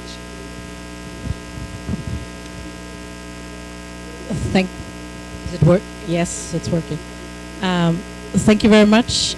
To contribute to this discussion, first of all, Elfie More, working for the Austrian government, for the Ministry for Agriculture, Forestry, but also Environment and Climate. Some of you heard me already on Monday at the Other Side event, but I wanted to pick up on some of the topics which were already raised here today. So in many of our countries, of course, this is a more and more important topic: how to use timber for many purposes, particularly also for construction. And I think even one of the photos from Thai's slides is an Austrian example. And then, of course, what is needed for that, to create the markets? To create the markets for that, you of course need regulatory frameworks in place. So you need governmental decisions, you need political will to do that, to support this with regulation on the one hand, being tax systems or other regulation regarding circular economy, etc. or with bioeconomy strategies, as we have in Austria. You also need financial support systems, and I think a lot is going on in many of the countries, and I think you mentioned it. What we definitely need is more cooperation, be it at the regional level, also be it at the global level. And to give you an example, we have a cooperation in Europe at the pan-European region, which is called, and now I have to read this because I'm not the expert at that, it's the Wood Policy Platform, WoodPop, which brings together all the 27 pan-European countries for knowledge exchange, trying to identify possible areas of cooperation, etc. And then Austria is also supporting and leading COLI, which is the country-led initiative on bioeconomy of the FO in collaboration with the FO. And also there we try to enhance and support exactly that international cooperation with webinar series, and we are also inviting, of course, all of you to the summit, which will be organized in Vienna in February next year. And I think also the website is already up and running, and for that I need to read again. What's the website? The website is coli-bioeconomy.org, but I can give it to you directly. Thanks. I just, I guess building on that and picking up on the comment before about learning lessons and sharing, and I have to say I'm ashamed of my carbon footprint this year. I've done I think for me an unprecedented amount of traveling around the world this year, in Asia, in Africa, in North America, South America, as well as Europe. And what's interesting is that, going back to the point about thinking global and acting local, my sense is that at least 80% of the barriers are very similar. You need to understand the specifics of local context, but it's the same issues that come up again and again and again. So I think there is very great potential for accelerating learning, getting on that conveyor belt by speeding up the sharing those lessons. So one of the things I want to share is that certainly on the private sector side, one of the things we've launched this week alongside the principles themselves is an implementation framework, which is completely free to access through the Build by Nature website. It currently has about 200 resources on it that will get much bigger than that. You can navigate it by project lifecycle, by who you are as an actor in the value chain. And if you have resources that you think it would be helpful to signpost people to in relation to the 5 principles, then please let us know and we can look at building those in. And I think I'm at the risk of, I'm going to speak partly on Peter's behalf here, because one of the things that the FCLP have already done is taken an initial scan across 20 countries of the policies and incentives that already exist. It's very challenging because what they're doing for the very first time is looking right across from obviously forests to buildings. We all know that our governments don't normally think like that. They think like we do in silos. So normally the Ministry for Forests is very different from the ministry responsible for buildings. So I think it's been quite a surprise to some of those governments to learn what policies they have in place already. That's a first step though, and then obviously what can begin to happen is a kind of leveling up and identification of best practice examples so that we can encourage a leveling up. So hopefully if we see a sharing and a leveling up of best practice among the public sector, among governments, and in parallel the private sector, hopefully, and we can facilitate dialogue between governments and the industry, hopefully we can see an altogether acceleration of progress. So I think there's a real commitment to doing that, and I think there are already some tools in place to begin that. And please do share, as I say, resources that you're aware of that we should factor into that exchange. George, do you want to go first? Okay, thank you very much. Okay, I'm from Uganda. My name is Bob Kazungu. And just to build on what you have just mentioned, that opportunities are there in many of the countries. We have opportunities available in the different countries. You know, we have the building codes, for example. We have, let me just give you an example in Uganda. We have a building and construction committee. A building and construction committee. Okay. we have a building, let me eat. So we have a building and construction committee. And on that committee, the head of forestry for Uganda is a core member of that committee. And the responsibility for the head of forestry is to ensure that wood, is included in the construction, because that was the ultimate goal. Because the building that housed the first office of the forestry department is over 100 years, and it has never had any problem of termite attack or anything.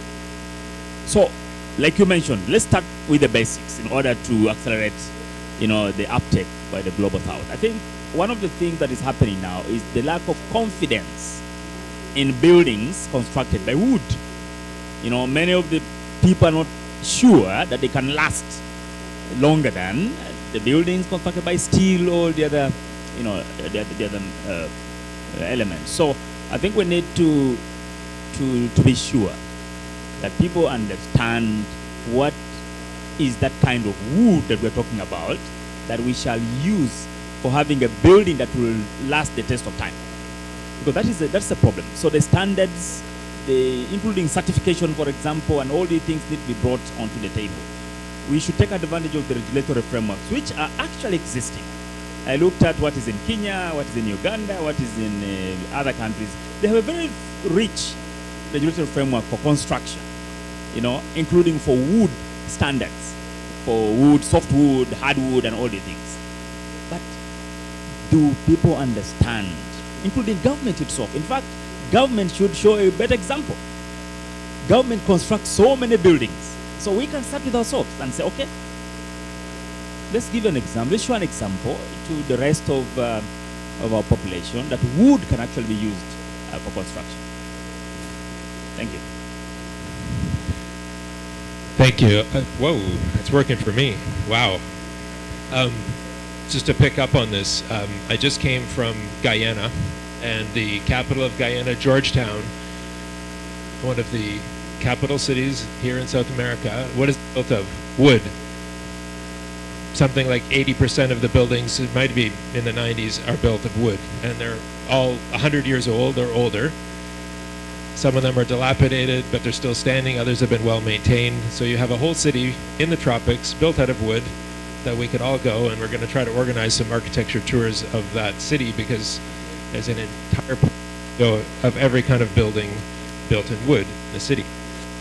I wanted to pick up on the quote theme that Rick laid in. There's a quote from Frank Zappa, which is, "Writing about music is like dancing about architecture," which is a lovely quote, which is relevant here because when we're talking about all of the policies and frameworks around a wood building, nothing speaks like a wood building.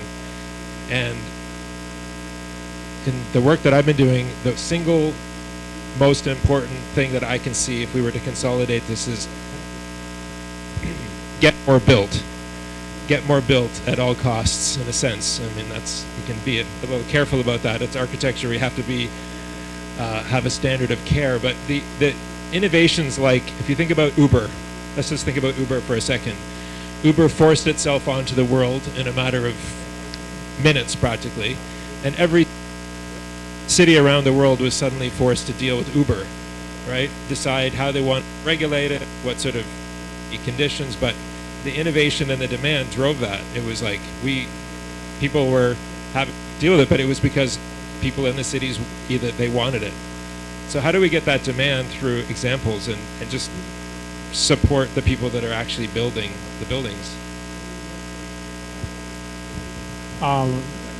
Yeah, thanks. I've been thinking that as well, and also thinking about what you said, thinking globally and acting locally. but there's someplace in between, like get more built, act locally. I actually have been thinking a lot about acting regionally, and so where I mean, hopefully still beautiful architecture, but modular, en masse, and a regional scale where first we find a region that has a comfortable level of risk tolerance with building with wood, and then to really and actually I want to talk to you more about this, whether FCLP is picking this up. IUFRO has a task force on forest bioeconomy, and FAO is working on a project for metrics around this space and bioeconomy in general, but to look at a large-scale rebuilding project, and I was talking about this with Governor Newsom's Secretary of Natural Resources in California, that already has a lot of initiatives for rebuilding in LA with wood, but to scale that up. Or we could talk about, I just read in the New York Times this morning that 14,700 homes are slated to be built in Queens. Now, what if that was built in wood? What if the massive amounts of money that hopefully soon will be pouring into Ukraine for rebuilding, some significant percentage of that targeted timber construction, and we started actually mapping the value chains? Where is this wood coming from? And I'm a forester, so in silviculture and stand dynamics for 100 or hundreds of years, we've been able to try to forecast what happens to ecosystems based on what you remove from them for harvest. So the opportunities are there at scale to show, hopefully acceptable risk tolerance for building with wood, but also show some pointing out the environmental risk, like how is this going to make ecosystems more resilient to fire? Huge issue in California, of course. How is this actually going to sequester more carbon? But to do it at scale, and to de-risk that, and that's the one other thing I wanted to mention, and I didn't mention at the beginning. Before I had this part-time teaching position at University of California, Berkeley, I used to be the bioeconomy coordinator for the U.S. Department of Agriculture, and we had a very large-scale, $6 billion in programming under a national bioeconomy strategy in the previous administration. I no longer work for the U.S. government. That was focused on de-risking. And it was actually, and to the question of Global South, it actually focused on direct payments to, and this was in all aspects of agriculture and forestry for climate resilience, but direct payments to foresters, to farmers, to small businesses to invest in processing. Just pay the money, and the deal was you get the money, you do the monitoring so we can see what actually works, and then the private sector can come in and scale. So when you have a large-scale rebuilding project, hopefully with lots of commercial and multilateral and philanthropic funding going in, you can start to de-risk some of these things and actually see what value chains are going to work. And hopefully in the process build lots of really beautiful wooden buildings and fast. So just a few thoughts there, picking up on what you put down. Thank you. Further thoughts on this? I have a question. I'm very new to that, right? So I've been following the climate discussions for a long time, but mass timber is a new word for me. So I'm eager to learn. And I have a question. We are now developing a blended finance fund here in Brazil for our customers. The idea is that we did the math. If we get some cheap climate funding and blend with commercial funding, we can then compensate the delta that we have in terms of cost for our customers and make them have to choose not because of price but because of what they want to choose. So we make them indifferent between wood and cement and steel by reducing the cost of capital. So that's how we designed the fund, by assessing some climate cheaper fund. And we are developing that with some partners, and I wonder if you have examples of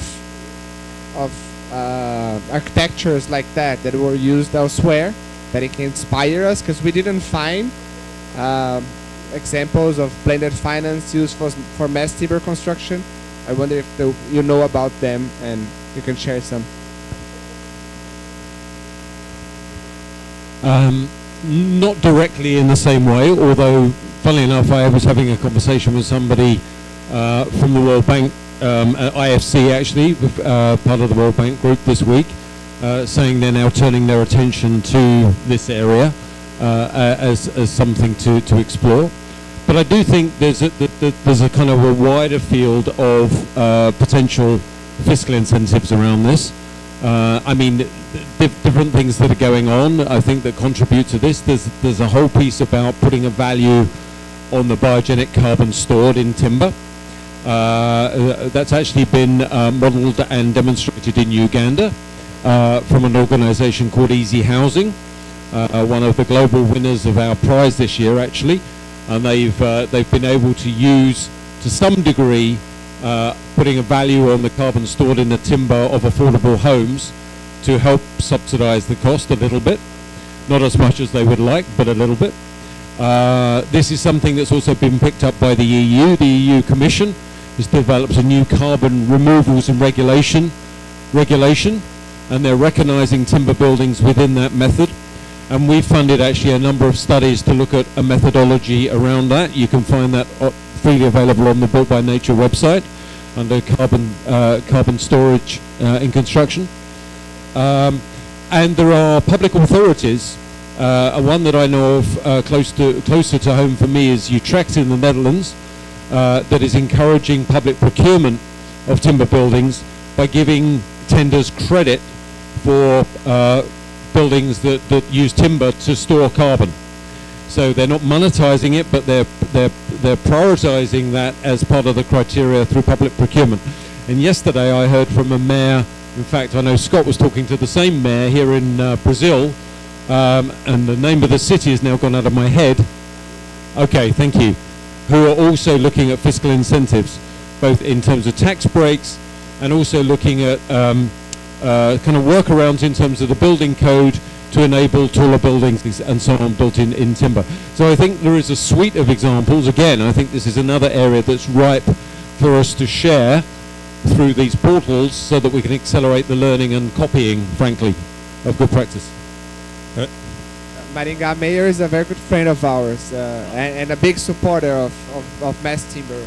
He's coming back on the 18th if you want to catch up with him again. I was just going to add very quickly to the reference to the International Finance Corp, IFC, also listening to presentations, remarks from governments during the ICBC, the Intergovernmental Council on Buildings and Climate, that was held yesterday, or the day before yesterday.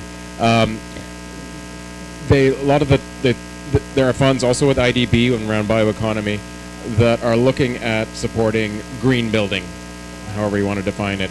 And so I think one of the interests now from a political sort of government level is, okay, great, that's a start, but how do we make sure that the embodied carbon aspects, which tends to give wood a higher profile, how can that be properly recognized in their portfolio, in their lending terms? So looking forward to following up on that. Yeah, this, I think that when we are talking about team building, we are talking about real estate.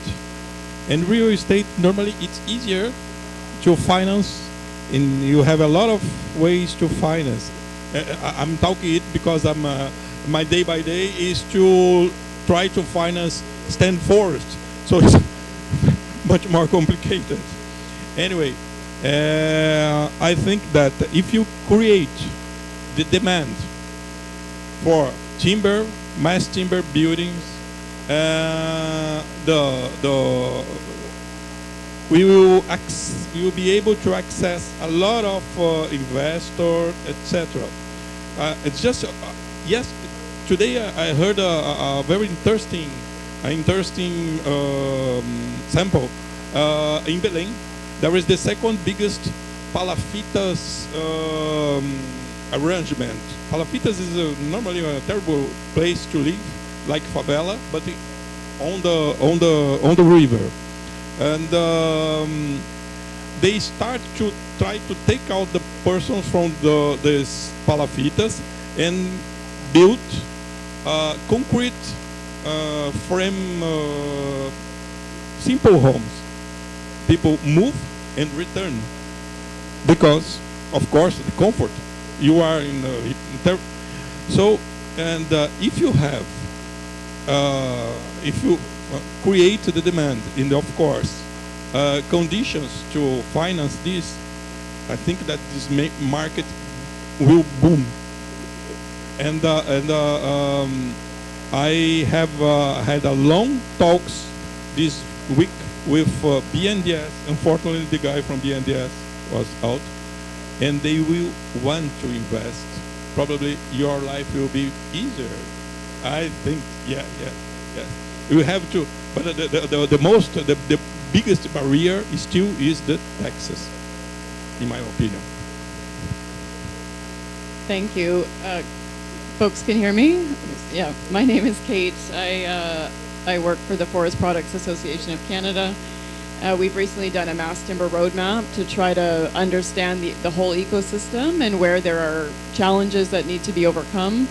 But really it's almost the anecdotal stories we hear from general contractors that want to be building or want to bid on a building to build it in wood, and are finding that the RFP process is not, it doesn't allow them for their bid to be seen. And it also makes me think local government is really an important audience in this conversation. It's where it's the buildings they use every day, like libraries and schools and hospitals. And I know that we have a lot of beautiful academic institutes in Canada made of wood and across the US. But I think there's a real need for people to see and be in those buildings on a daily basis. And then local governments understanding how they can create the procurement policies that enable wood. And then general contractors, I think, really want to, if they can look at the embodied carbon and they can look at the costs and see that, it's the right thing to do to build with wood, I think we can kind of build momentum across those big general contractors.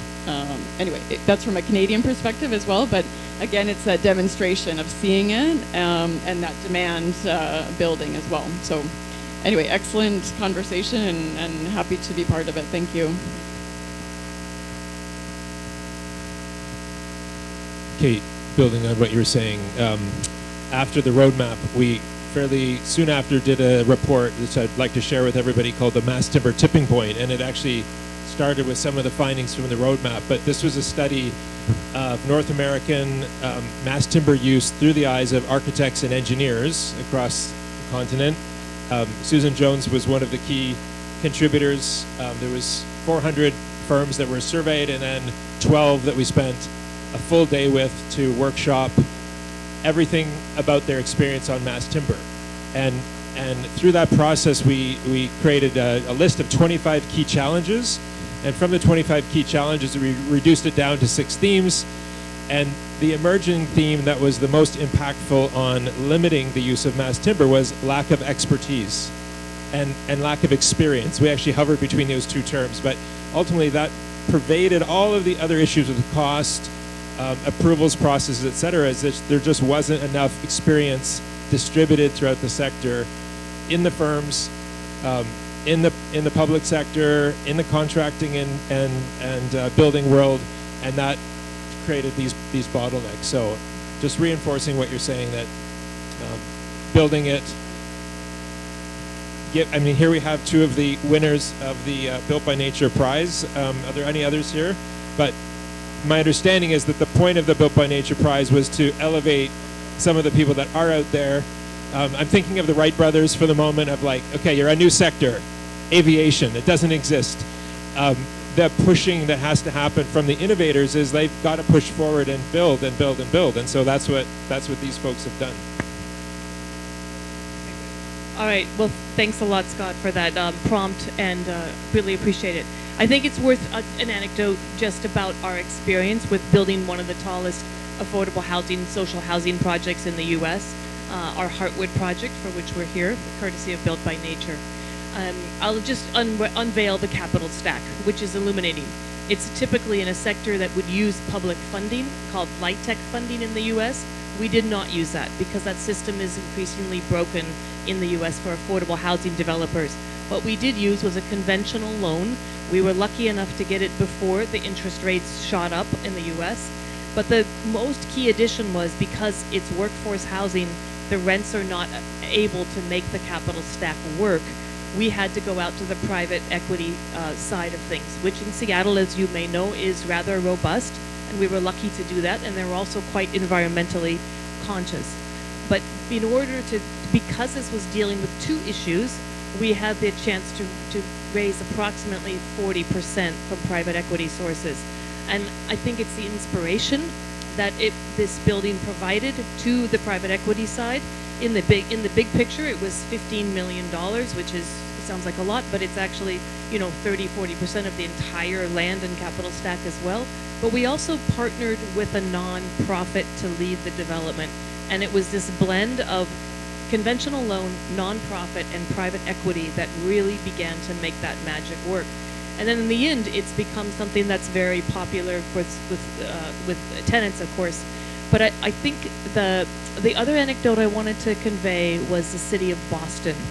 For all of you who are involved in municipal governments, we should try to look at that. It's incredible what John Dalzell has done by mandating a decarbonized structure for his city, but to include embodied carbon projects. And he's gotten about, I think, 2.8 million square feet of housing off the ground in mass timber, all because of the mandate from a political sense from Mayor Wu in Boston. And it's extraordinary how quick that worked.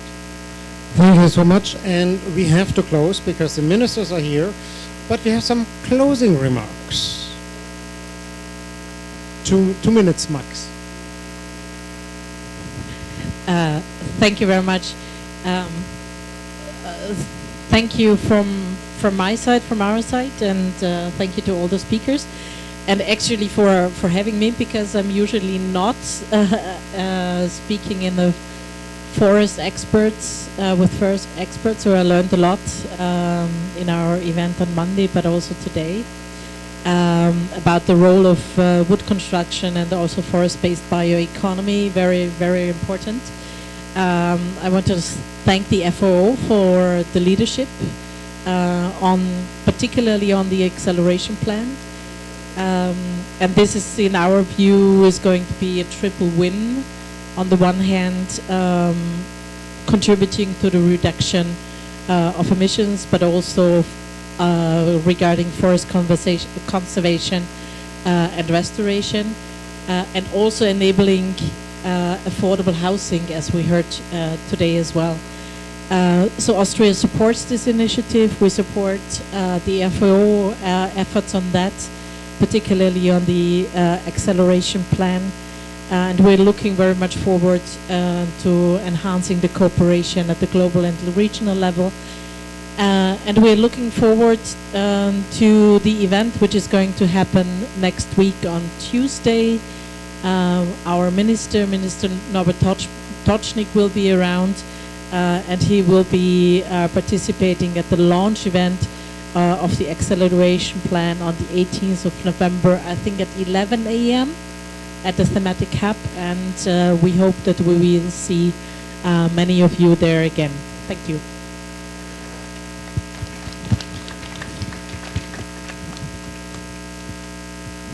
Thank you so much for it. I hope that you guys enjoy this more informal format of having meetings.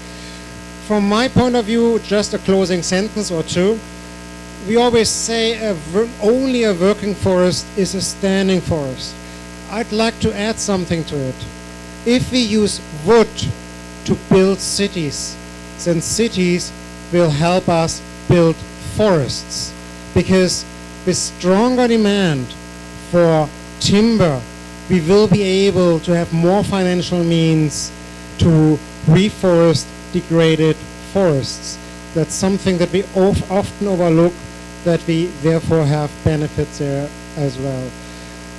I'm glad that PEFC International could host this side event. I didn't talk much about us, but you have seen, most of you have seen me already, so I didn't need to do that.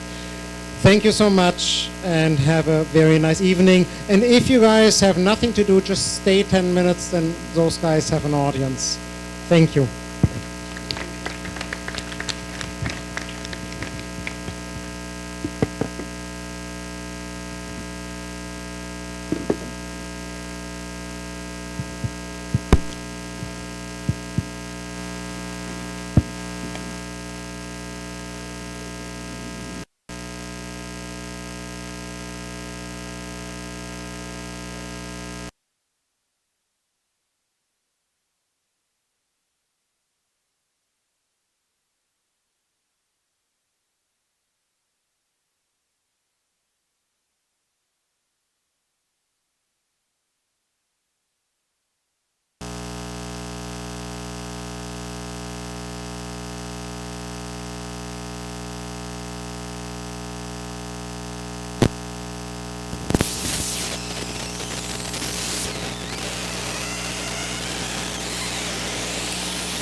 Okay, yes.